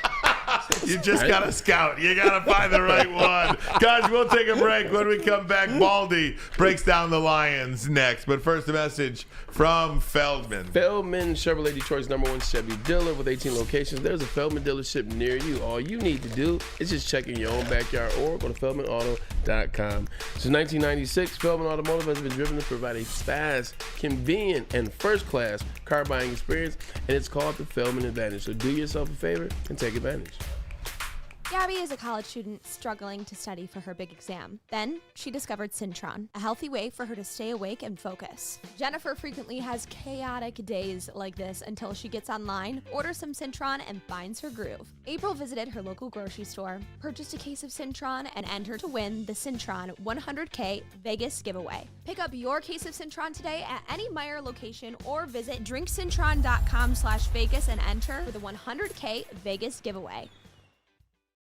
Now, coming to Woodward Sports. Woodward and Main Street, the Woodward Sports Network Detroit Lions Show. Let's go! Catch Gabrielle D. Phillips, Matt Broder, and Terry Foster for all the latest news on your Detroit Lions every week. Only on the Woodward Sports Network YouTube channel and woodwardsports.com. Where's the most convenient place to get that big fitness energy? It's Planet Fitness. Join today for just $1 down, $10 a month. With over 2,400 locations and equipment for every workout, you can get in, get energized, and get going. And with free fitness training and most clubs open 24 hours, everyone belongs in the judgment-free zone. So join today for $1 down, $10 a month, no commitment, cancel anytime. Deal ends Wednesday, September 13th. Join now at any Metro Detroit location. Hurry, offer ends soon. Hey, gang, I want to tell you about Outdoor Equipment Company, the official outdoor equipment provider of Woodward Sports, Michigan-grown, family-owned, bad boy mowers, tractors, steel handhelds, even weed whippers, Liberty trailers, Generac generators, Snow X plows and salters. Outdoor Equipment Company has it all. You could buy it, you could rent it, all for 0% financing delivered to your doorstep. OutdoorEquipCo.com, OutdoorEquipCo.com. Go get yourself a generator for You Christmas. should. Look out. You're going to need one of those. I need one, man. Yeah. I do. I can't. I'm one of those guys that can't be without electricity. I could never have been an Amishman. I can tell you that for Instead of buying Lion season tickets, go buy yourself a generator. Yeah, get a generator. Seriously. It's cheaper. It might be. Guys, I wanted to do this because I think these really highlight some pretty cool stuff. Brian Baldinger does his weekly breakdowns, and of course, again, he attacked the Lions game with three players. We're going to start with Ife Melifonwu. What a game Ifeatu Melifonwu had in this game, making his ace start. He changed the game on this opening drive right here, getting the ball out of Russell Wilson's hands, designated blitzer. And then Bugs picks it up, and he rambles. Like, it was one big play after another. You watch him in the run game right here. Here comes Jaleel McLaughlin. The kid's got great speed, right? He's going to just close the door right here. Square up, make a sure tackle. 8 tackles in the game. Like, he was everywhere. Like, here comes this blitz. He times it perfectly for the safety position. Here he comes, showing speed right here to Russell Wilson, who wants to go to Judy deep. He can't get it there, though. Like, he was so disruptive. You watch this right here on this corner cut by the tight end. They want to go to Trotman in the end zone. He's in perfect position right here. All right, just dump Trotman. And you watch him right here. Like, his eyes are a little wrong to start with here against Johnson. But watch, this is exactly how you make it up, though. Like, you play the ball in the air, you play it blind, and when he goes up for the ball, you strip it. Can't play it any better, getting him out of bounds. Beautiful play. And then this play down the field with Sutton right here. Watch this play. It looks like they're going to double Cortland Sutton, and then he sees Kroll going deep, and he redirects himself right here, and then he makes a great play on the ball in the air. IM had an incredible day. That's a great safety play. And only his 8th start. Really stepping in, stepping up, and cleaning up. It's a guy a lot of people forgot about, Bray, but he played his ass off pretty darn good. Yeah, he definitely did. And you see him, he's sticking his hat in there, getting his hat on the like you said, broke down, made a nice tackle. For idiots, they're like, oh my God, he got ran over. No, he sit down there, stuck his hat in there, got the tackle, got the guy to the ground. If that's what you're looking for. You're looking for playoff football. You're looking for guys that are going to stick it up in there, guys that are going to do. Pause. Definitely, you got me on that one. But guys that are going to follow the technique, guys that are going to follow the film, guys that are going to be listening to what they've been told throughout the week and throughout training camp and throughout the whole season and their whole careers. So to have guys playing like that at this time of the year is very important for Detroit Lions. Like you said, man, as you called it, they're starting to roll. And we know they got rolled last week by the Bears. They're starting to look like what they're supposed to like, and it's happening at the right time down the stretch. Bears, they didn't have your boy Frank Ragnow. They got him this week and got it repaired. So I like how they're looking, especially with the NFC kind of shaping out, finishing it the way it is. You see the Dallas Cowboys, all of a sudden they don't look like something. You see the Philadelphia Eagles. So now Detroit Lions right on target at the right time. Can you imagine this guy, Melifonwu, just stepping up when you need him? He's like a gift, right? Where the hell did he come from? I mean, if you forgot about him. Was this the kid from Syracuse? Yeah, let's see if he can do 2 in a row now. Right. Yeah, it's real. Well, why not? Right. Consistency. No, I mean, you Why tell not? me. You tell me. You hear right? Baldy. Baldy's right on him. Absolutely. More from Baldy here, talking about everybody's favorite rookie tight end, Sam Laporta. Every week, Detroit does something I've never seen before in the NFL. Like, here comes Sam Laporta. All right, this is going to be a Laporta video. But watch Laporta here as this play starts. He doesn't move. Why? Because right here, the outside linebacker, it freezes him too. He's like, what's he doing? So he doesn't rush. So now, Goff's got time to take this shot down the field to Jameson Williams. It's well played by Justin Simmons. But, like, all you got to do is just follow Laporta. Like, that's where they're running. Like, here comes Laporta. He's going to fake, like, right. He's blocking the outside linebacker. Here comes Brock Wright. Then he goes up and he blocks Singleton. And Gibbs has another run. Like, here comes Laporta this time. All right, watch this chip block here on Baron Browning. All right, now it's 3rd and 5. Get up and go catch the first down. Like, you just put your binoculars on Laporta, you'll never go wrong. Here he is. Next play, watch him in pass protection. Like, just locking out on the outside right here so that Goff has time to make this throw to Reynolds over the middle. Like, this is some kind of football player. Like, you watch him right here, and here he comes. Knocks the hell out of Zach Allen and just keeps coming. All right, that was his 7th touchdown catch right here as he makes everybody in Denver miss. Like, you can't get enough Sam Laporta. Maybe one more. Let's see what he's doing right here. Like, here's the scissors trap. Bam. All right, there it is. Now, Khalif Raymond gets a block, and then the speed of Jahmyr Gibbs. Hard to tackle, isn't he? He can't get enough, Bray. He can't get enough. And I had mentioned last week, if you do this job long enough, you say things, sometimes just words come out of your mouth, right? But for Brian Baldinger, to say every week he puts Detroit tape on, that they're doing something that he's never seen before in the NFL, that's pretty darn high praise. Yeah, he doesn't owe the Detroit Lions anything. He doesn't owe their fan base anything. So he's saying this because it is the truth. And a lot of those chip plays, I've never seen them before because in my estimation, I didn't necessarily know they were legal or not. Seems like they're definitely legal because they're happening within that 3 to 4 yard period. And he's making some plays with it. One thing we talked about when Sam Laporta got drafted was we were high on his yards after catch. He was a guy, once he caught the ball, he could make plays. I mean, you saw him make a guy just completely miss and go out of bounds. That's the same 6'5" tight end that you saw just crack the nose tackle. That's the same guy that's moving like that. So when you mix in the rare ability to have the moves like that, make guys miss after you catch the pass, mixed in with being able to block and being a stern blocking leader, that's why Rob Gronkowski gets so much love. Because not only was he just a great pass receiving tight end, he could block the hell out of you as well. That's where it's always kind of like, is it Kelsey or is it Gronk? Gronk is always number one. Well, Gronk still won because of the blocking aspect of it, I believe. But that's what you see with Sam Laporta. And the block guys get up, still have the presence of mind to find where the quarterback is. It talks about how sharp he is. He was taught well down there at Iowa, and I think he's excelling in this offense of Ben Johnson. Don't go, Ben. I'll tell you this. I give Iowa some props. Yeah. I give Dan Campbell props. And who's the tight end coach? Steve Hyden? Steve Hyden. That's your guy? Former teammate. They know how to coach up tight ends. Remember last year when they sent TJ packing?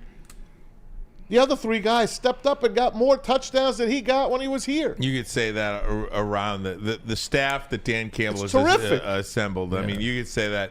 These guys come here, they get better. They develop, they get better. That's the mark of a true staff, right? 100%. The development guys, they're using the play. They're using what they learn as a player. They're also using what they're learning as a coach, and they're coming up with ways to coach this, man. This is a new system that we're seeing, and it looks amazing that Ben Johnson's put together. But the guys in those rooms, whether it's Antoine Randall, Mark Brunell working with Jared Goff, or whether it's Steve Hyden working with this tight end class, with Sam Laporta is excelling in, it spells well. Dan Campbell really did his homework. When Dan Campbell took this serious in terms of this could be a job, you could tell that he really went out there and got the best staff that he can put together. He wasn't just getting friends. He wasn't just getting former players. He was putting guys together that he thought he could win with, and that's what you're seeing. Listen, man, this is for the Tigers as well. The Tigers are starting to get a reputation of they get pitchers. They get reclamation projects. They get pitchers that had an off year, and they come to Detroit, and they blossom. Lorenzen last year was a guy and got paid, went to Philadelphia and did good for them, pitched a no-hitter for them. This year they go and get a couple of pitchers that didn't have great years, Jack Flaherty, Kenta Maeda. And they're coming here. They can go anywhere. They're coming here because Chris Fetter and A.J. Hinch and that staff are starting to get a reputation of, man, they're going to make me better. I'm going to be able to make money. They both come on one-year deals.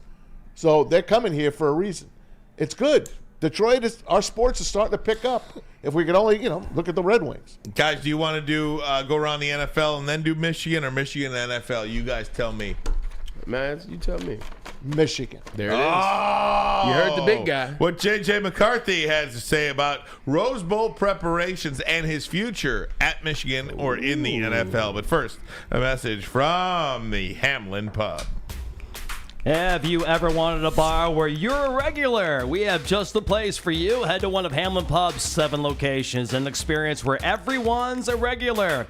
Whether you're enjoying half-off pizza on a Thursday or game day specials available during all Michigan sports and NFL games, Hamlin Pub is the place. Visit a location today and experience your new favorite pub for all things sports.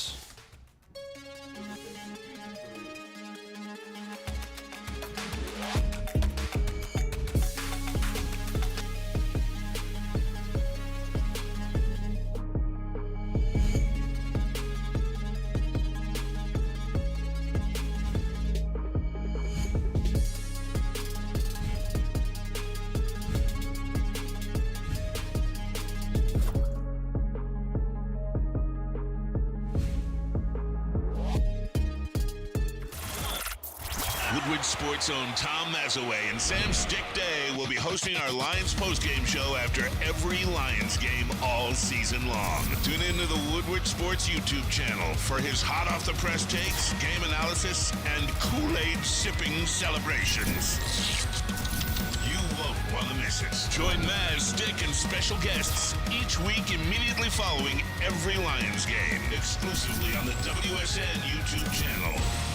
Lady Jane's Haircuts for Men for an award-winning haircut experience from one of our talented stylists and register for a once-in-a-lifetime opportunity to win an all-expenses-paid suite for the 2024 NCAA tournament for you and 5 of your best buds. That's right, college basketball's most elite event. You and your 5 best friends just get to any Lady Jane's today for an award-winning haircut experience and automatically register to win the trip of your dreams. Lady Jane's Haircuts for Men open 7 days a week. Walk in anytime. Lady Jane's, it's wicked awesome. Hey, gang, it's Maz for Jack Labrador, the hottest game in Detroit. 3 friends come up with this in the basement one time. It's the winner. They're like playing rock, paper, scissors. Like, this got to be better than this. They come up with this game, which is an awesome stocking stuffer. 2 decks of cards. You got a chip here. 3 different ways to play this game. 4 different symbols, the whole 9 yards. Get on it right now. Click on that QR code or go to jacklabrador.com for more details. $20. This is, honestly, guys, $20, great stocking stuffer. Merry Christmas to all you late shoppers out there. jacklabrador.com.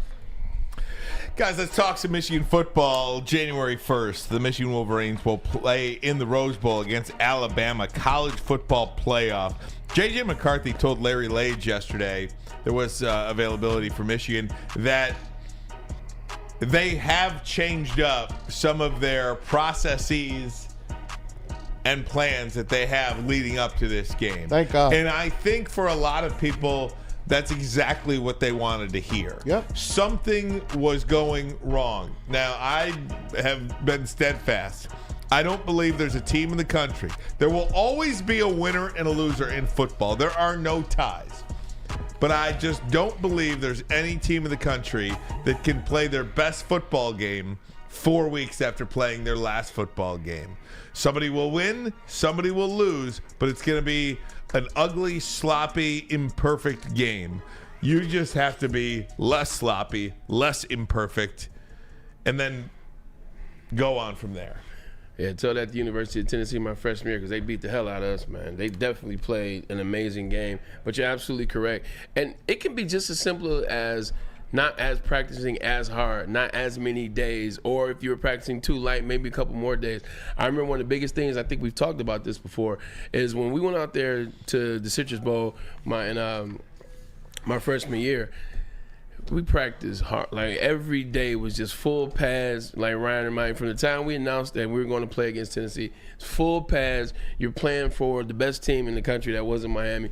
And it was a lot. By the time the game happened, we had no legs on New Year's Day. You didn't have any legs. It felt like the first game of the season when training camp was over with. And that's how I felt my sophomore year. But we dialed it back a little bit, and we operated better. We beat Florida. My junior year, we go out there and we lose to USC. Kind of got back into that big practice, and I think it was, being a little nervous of how good that USC team was. You're talking Matt Leinart, Reggie Bush, Mike Williams. So you're talking, I think that's what it was, a little bit of nervousness. So we practiced extra, and we didn't have the legs on January 1st. Fast forward the Texas game. Once again, Lloyd scaled it back, and we had a much better legs. We look a lot fresher. Just a defensive coordinator couldn't get it together. But is that Jim Herman back then? I don't know who it is. I don't know what you're talking about. But is that Jim Herman back then? What? Who you talking? What? Jim Herman? Who's that? Wow.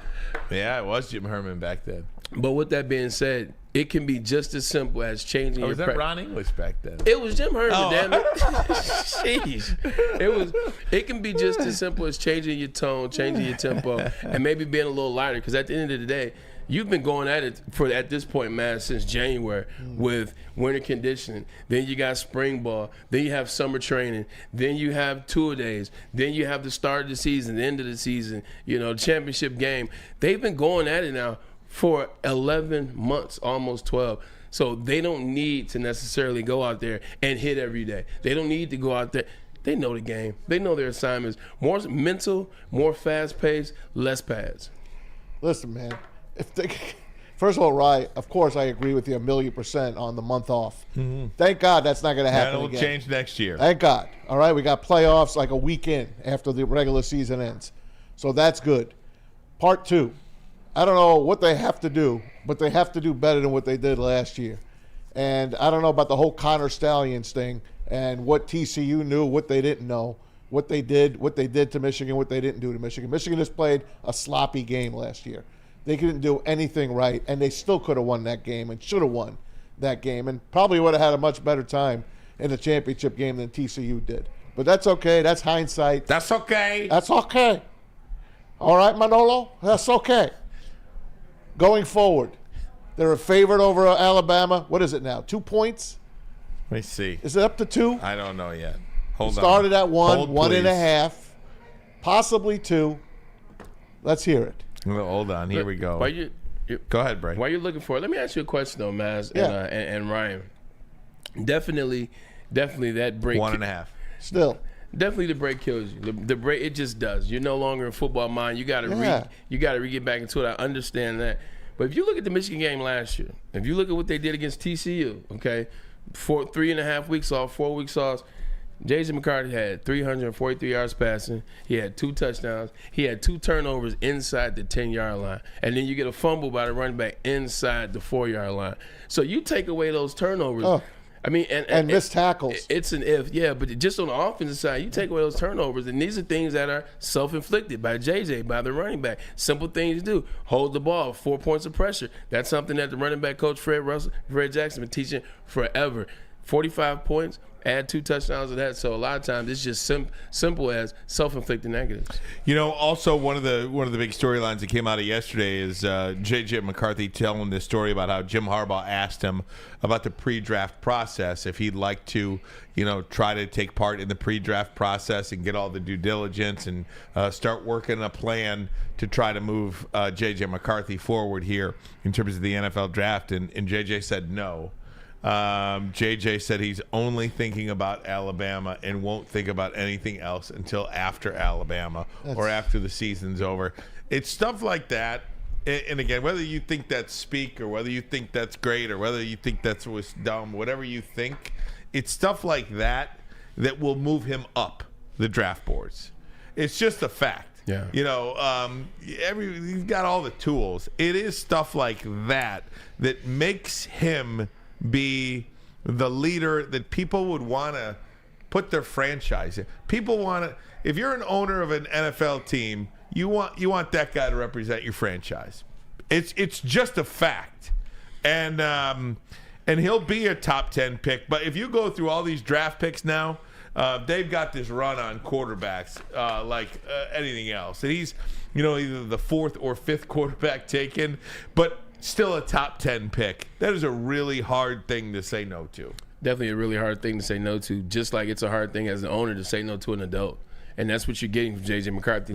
That's what you are talking about, Ryan Ermanni, when you're talking about J.J. McCarthy. How does he approach the press conference? How does he approach the season? How does he approach the work ethic? How does he approach and talking about his teammates? How is he talking about the relationship with Harbaugh? Like, what is he in big moments? He's a leader, and that's what you're seeing out of him. He's a leader, but he's also an adult. In a world and now where you got guys making all this kind of money, you need more than anything a quarterback that can be a leader. Because at some point, you sign a quarterback for 5 years, some point within that 3rd and 4th year, that contract's going to go through the roof, and you're going to have to be able to trust. Can I trust this guy with $300 million, $400 million, $500 million? Can I trust this guy to be the leader of my ball club and my franchise? So that's what you're talking about, and that's 100% the type of guy that JJ has shown himself to be within his 3 years of football. And not only that, I do want to make mention of Dylan Raiola. He made it official. And whether or not JJ goes pro or not, it's NIL even allows you to have this conversation. And NIL is the only reason that Dylan Raiola is going to Nebraska. Committed to Ohio State, decommitted to Ohio State, committed to Georgia, decommitted to Georgia, committed to Nebraska. He will probably play somewhere else too. 4 high schools. This is the kind of guy that I would not want to get behind. Right. Not at all. Clearly a me guy. God bless the kid. I hope it works out for him. We love Dom Raiola here in Detroit. He's a guy that played hard for this franchise, didn't miss many games, but nonetheless, I think he missed this though. I think he missed this thing. He's done his kid a disservice because you 4 different high schools, 3 different recruits. I want nothing to do with this guy at my program, to be honest with you. He won't finish his career in Nebraska. Not a chance. By the way, talking about NIL, this is from Dan Wetzel. For the first time in Rivals history, the top 10 recruits in the country have committed to 10 different schools. That is NIL causing the talent to go all over the place instead of consolidating. Is that bad or good for college football? Might be good in terms of parity. I looked at a list of 5-star athletes that have gone to schools. Mm-hmm. Michigan is not on that list. Nebraska has their first 5-star. They're not paying you. Go get your money. I'm just telling you. Go get your money at Syracuse or Wisconsin or whatever. Talk to me in a couple of years when you got a year of eligibility and we need an inside backer. Right. That's what they're doing. 100%, but that's always been Michigan and Jim Harbaugh. But what he's done, the reason why he's able to win, the reason why he's picking on, we got to take Michigan State's not little brother anymore. It's Ohio State. The reason why he's picking on little brother Ohio State like that now is because they kept the integrity of what the progression was, the foundation. We're going to hit hard, have offensive linemen that drive you off the ball. We'll get defensive linemen that get to the quarterback, run the football, and have a guy at quarterback that you can trust. That hasn't changed. Now he's added some pieces. He's picked up some transfer portal guys here and there, picked up a couple 5-star here and there. One's coming in next year, Jaden Davis. One's at the quarterback position right now, and J.J. McCarthy. But they have kept the integrity of what Michigan has been, or the fundamental foundation, tough football team that you don't want to see for 4 quarters. And I think that's why they don't have to worry about having one of the top guys in the top 10 in that, because they're still going to get guys that understand the rivalry and understand what Michigan and team is. We're going to go around the NFL. We'll do that next. But first, the message from Planet Fitness. Gym time. Oh, look at that workout. It is gym time, and once again, Dan Wood in the chat, large print, so I don't need my glasses. Planet Fitness is the home of the judgment-free zone where anyone, and we mean anyone, can feel comfortable and work on their fitness goals. At Planet Fitness, you will experience a squeaky clean gym that has tons of equipment and a full-body workout in just 30 minutes, and all memberships include fitness training. You get all of this for just $10 a month, no commitment. No matter where you are, there's a Planet Fitness close by. There are more than 50 in Metro Detroit and thousands more throughout the world, baby. Now, coming to Woodward Sports. Woodward and Main Street. The Woodward Sports Network Detroit Lions Show. Let's go! Catch Gabrielle D. Phillips, Matt Broder, and Terry Foster for all the latest news on your Detroit Lions every week. Only on the Woodward Sports Network YouTube channel and woodwardsports.com. Where's the most convenient place to get that big fitness energy? It's Planet Fitness. Join today for just $1 down, $10 a month. With over 2,400 locations and equipment for every workout, you can get in, get energized, and get going. And with free fitness training and most clubs open 24 hours, everyone belongs in the judgment-free zone. So join today for $1 down, $10 a month, no commitment, cancel anytime. Deal ends Wednesday, September 13th. Join now at any Metro Detroit location. Hurry, offer ends soon. Your home is your most important asset. Flexibility in the sales process is key. When you work with Mark White & Associates, you can cancel at any time, for any reason, without penalty. Speaking of flexibility, check this out. Who you work with matters. Hire the best broker in the game.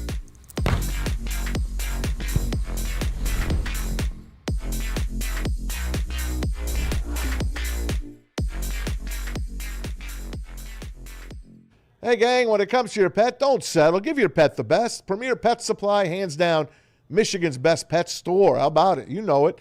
I have over 30 years in this business, family-owned and operated, of course, 13 Metro Detroit locations, and 60 brands of food at the lowest prices available. They even have curbside delivery if you need it. Do not settle for less. Give your pet the best. Give them PremierPetSupply.com. All right, absolutely. Welcome back, Woodward Sports Network. Ryan Ermanni, Braylon Edwards, Tom Mazaway, Pete Spivak, Detroit Kool-Aid, Brandon Dent. All right, Maz, let's have it.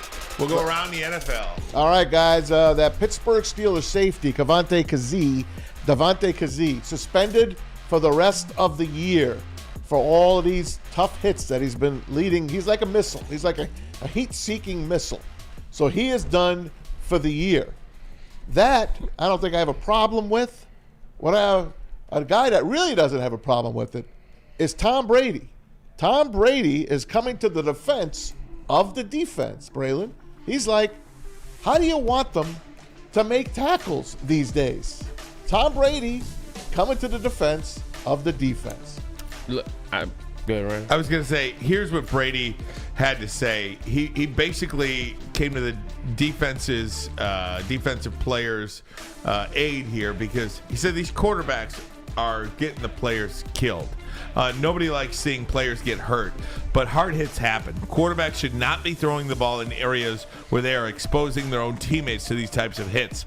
Coaches need to coach better. Quarterbacks need to read coverages and throw the ball to the right places, and defenders should aim for the right hitting areas. To put the blame on the defensive player all the time is just flat out wrong. Need better quarterback play. It's not okay, quarterbacks, to get your wide receivers hit because of your bad decisions. Ouch. I'm split with this comment. The reason why I'm split with it is because we've talked about this before. Tom Brady is the reason why a lot of rules in the NFL got changed to protect the quarterback, to protect the defenseless wide receiver. So on one end, it's like, you might want to be quiet because part of it's on you, Brady. But at the other side of it, I do understand what he's talking about. Like, look, it's making it extremely hard for these defensive players to operate in this dang game. But I think he's at the end of it. And what I mean by that is if Tom would have came out and said something 5, 6, 7 years ago when he was playing, 8 years ago, he would have been right on par.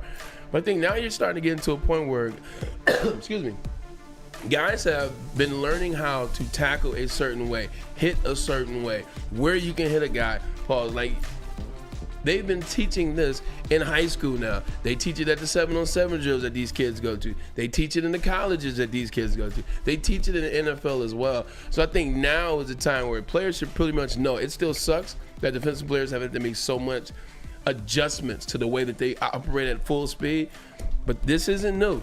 They've been operating like this now, Tom. If I'm lying, they've been in this space about 10 years. I mean, Vontez Burfict, go back that far. Yeah. Go back even further than that with Hines Ward. Well, Hines Ward was getting some trouble hitting defensive players that were defensive.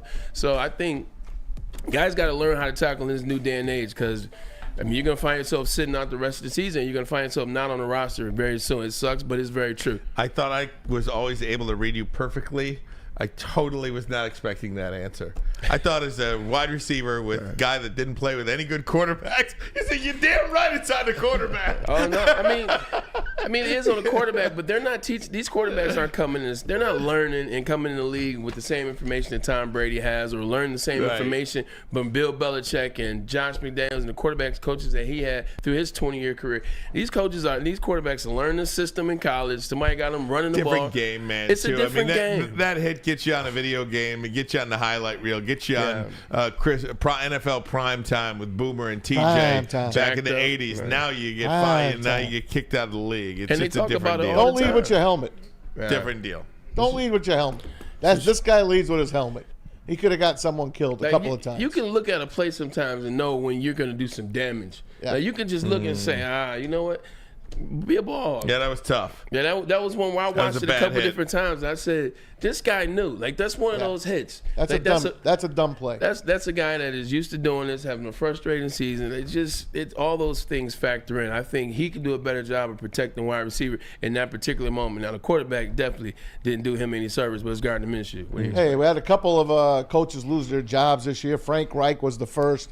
Then, of course, Brandon Staley. It looks like Ron Rivera is next up on the chopping block. Looks like in Washington, they are ready to make changes. They're going to make huge changes in Washington. I'm not sure what they're going to do. At first, I thought it was going to be Bill Belichick, but the more Braylon talks, maybe that ain't the place for him, because I don't think Washington is as close as a couple of other teams are. But they're going to be looking for new people, and that means new offensive coordinator too. Because you know who came over from Kansas City? Eric Bieniemy. So that whole staff is going to be blown up. Yeah, too. And the thing with Ron Rivera, I think you can respect the Washington Commanders in this, Ryan, is not firing him before the season. And here's why. Like, it's a bad situation. You know, you're blowing a lot of things up there. You're pretty much blowing the whole franchise up when you get some guys in. New owner. Two new owners, exactly. So just let him finish out the season. That way you don't have to promote one guy. Because then what happens when you promote Eric Bieniemy? Because he's technically the head coach on that team in the wing. He's the associate head coach. So you bump him up.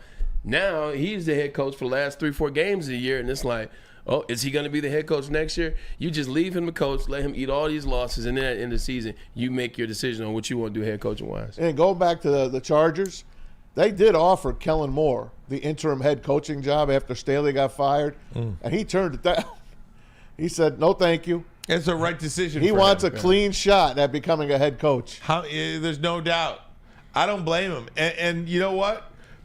Here's a perfect example. Now, I could be wrong on this, but look at Antonio Pierce. Those guys are playing hard for Antonio Pierce. Just like they did for Bisaccia. Just like they're playing hard for Rich Bisaccia. And they won games. They're winning a few games here and there. They got no quarterback. Winning with Aiden O'Connell. And they're playing hard for this guy.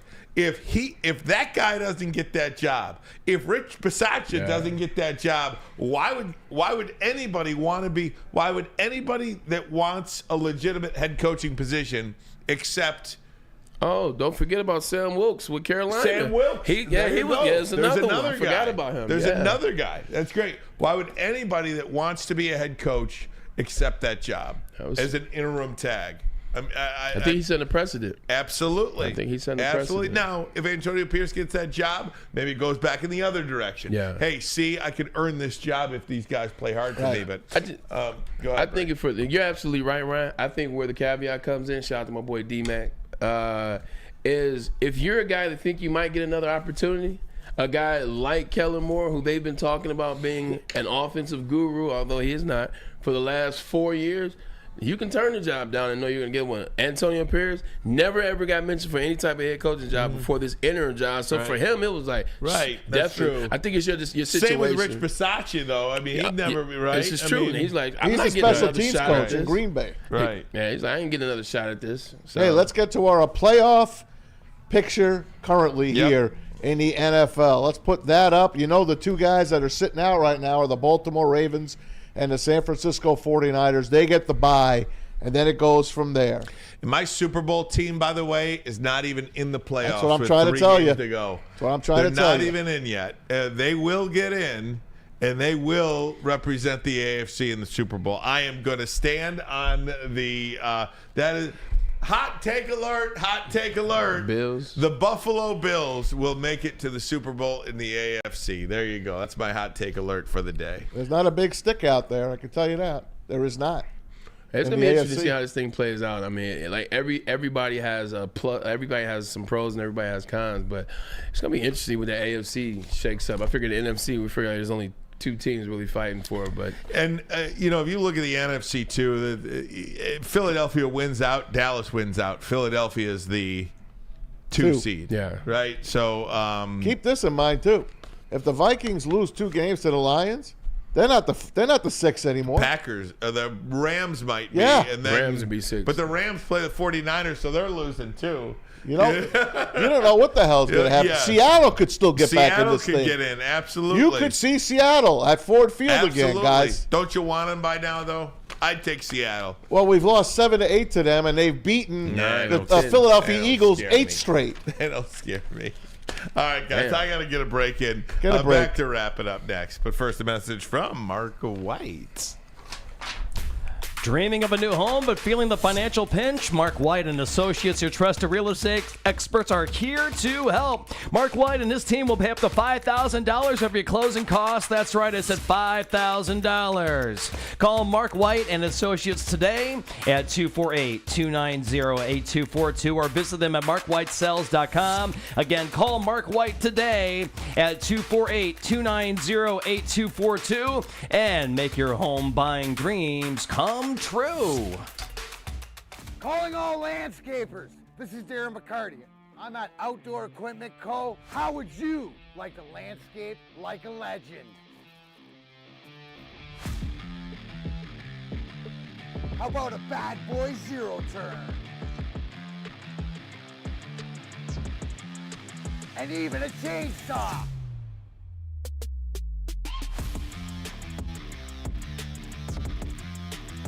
And even a weed whipper.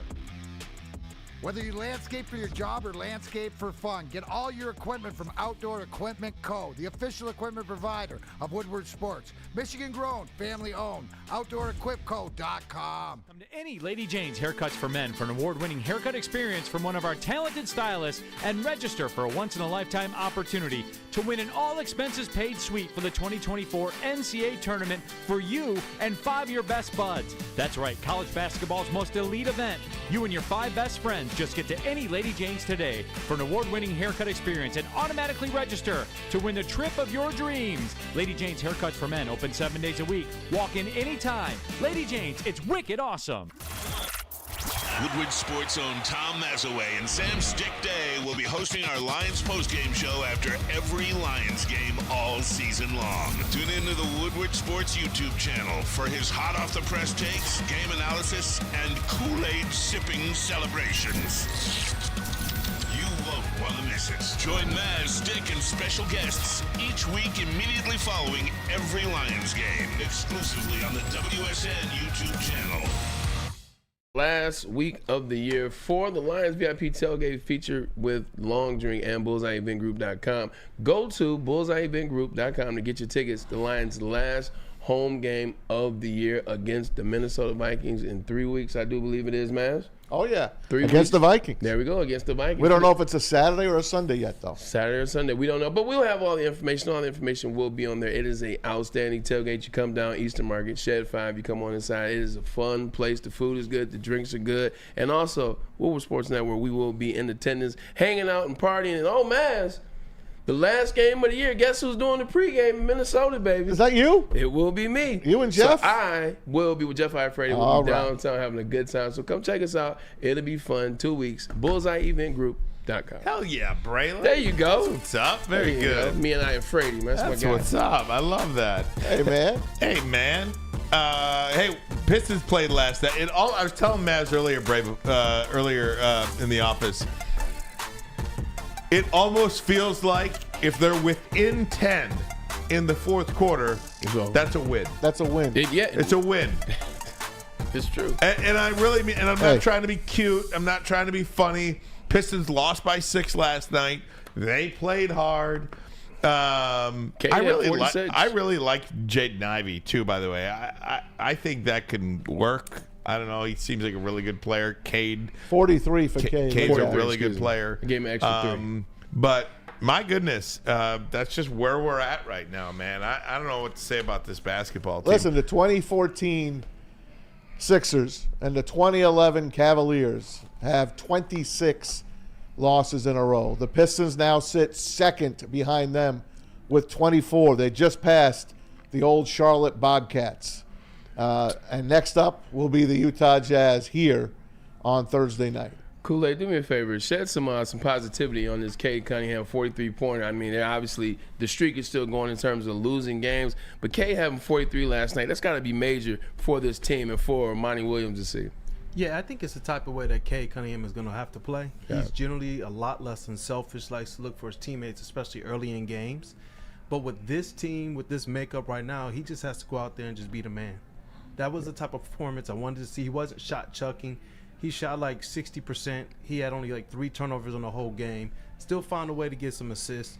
But to be able to put that type of pressure on the other team's defense and prove that he's that guy, I think that that's what this team, at least in this juncture, needs right now. Is it hard for Cade Cunningham coming to the system? Because he seems, in my estimation, in Oklahoma State, he seems like a guy that likes to, kind of like LeBron. Like, look, I can score 35, but I really like to get everybody kind of involved. I like to see everybody get involved. But he can't do that right now because not a lot of people have that confidence. So he's having to be a guy that goes out there and score 43 and, oh, by the way, still lose. Is that a tough spot for him to be in? I would think for anybody else it would be, but for Cade Cunningham, just kind of being around the practice facility, being in some of the press conferences and such, he seems like the type of guy who is able to keep his head about his shoulders on this and to be able to keep this team at least motivated to keep going out there and trying to compete.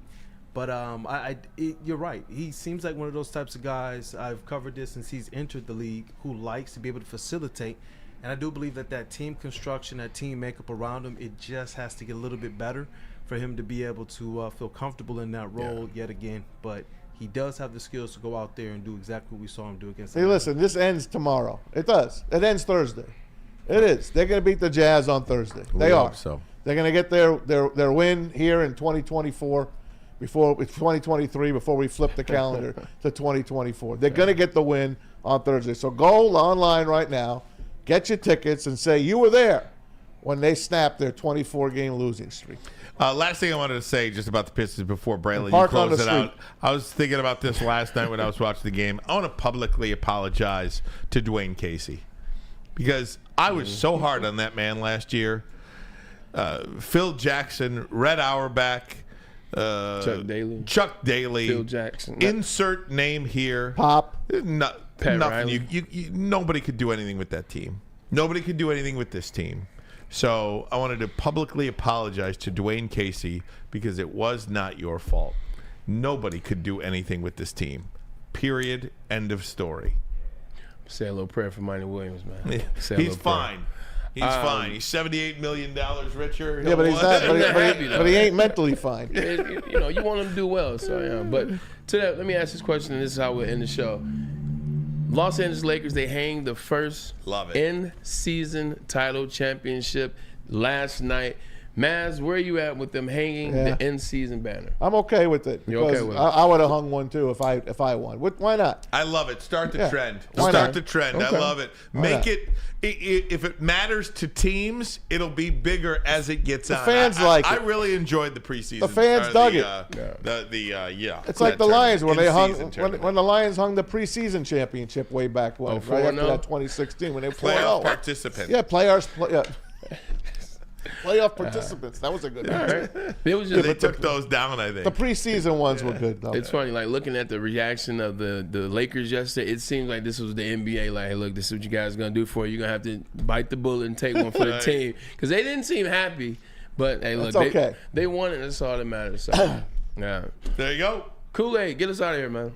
Oh, Kool-Aid. Kool-Aid. Get us out. Say goodbye, everybody. You just threw it right to Kool-Aid. Hey, no, look, man, these Lions, I was on the bandwagon last night with Seattle going in there and knocking out the Eagles, so we can see this Lions team get an opportunity to go and lock up at least the number 2 seed. And the one thing that I like that Terry Foster said this morning on Woodward and Main Street is that he doesn't want to see the Lions resting new players. He wants to see them go and absolutely have this mindset to take down everything in their path, get as high of a seed as they can in this playoffs, and go into the playoffs and do work. So that's what I would say to these Lions, man. I know that Dan Campbell had them well prepared against the Broncos, and I hope to see it the rest of the way, man. Take care of the Vikings. Go into Cowboys, territory and take them out, man, and finish up strong against the Vikings at home. So, and you guys, man, heck with the show today as well. Appreciate that. You heard it from the man Kool-Aid. Appreciate you. Nothing else to be said for Peach Spivak, my man Kool-Aid, Uncle Maz on the couch, brother from another mother, Ryan Ermanni. We are Ermanni. That was Dan Miller tomorrow. Dan Miller tomorrow. Don't want to miss it. We'll see you later.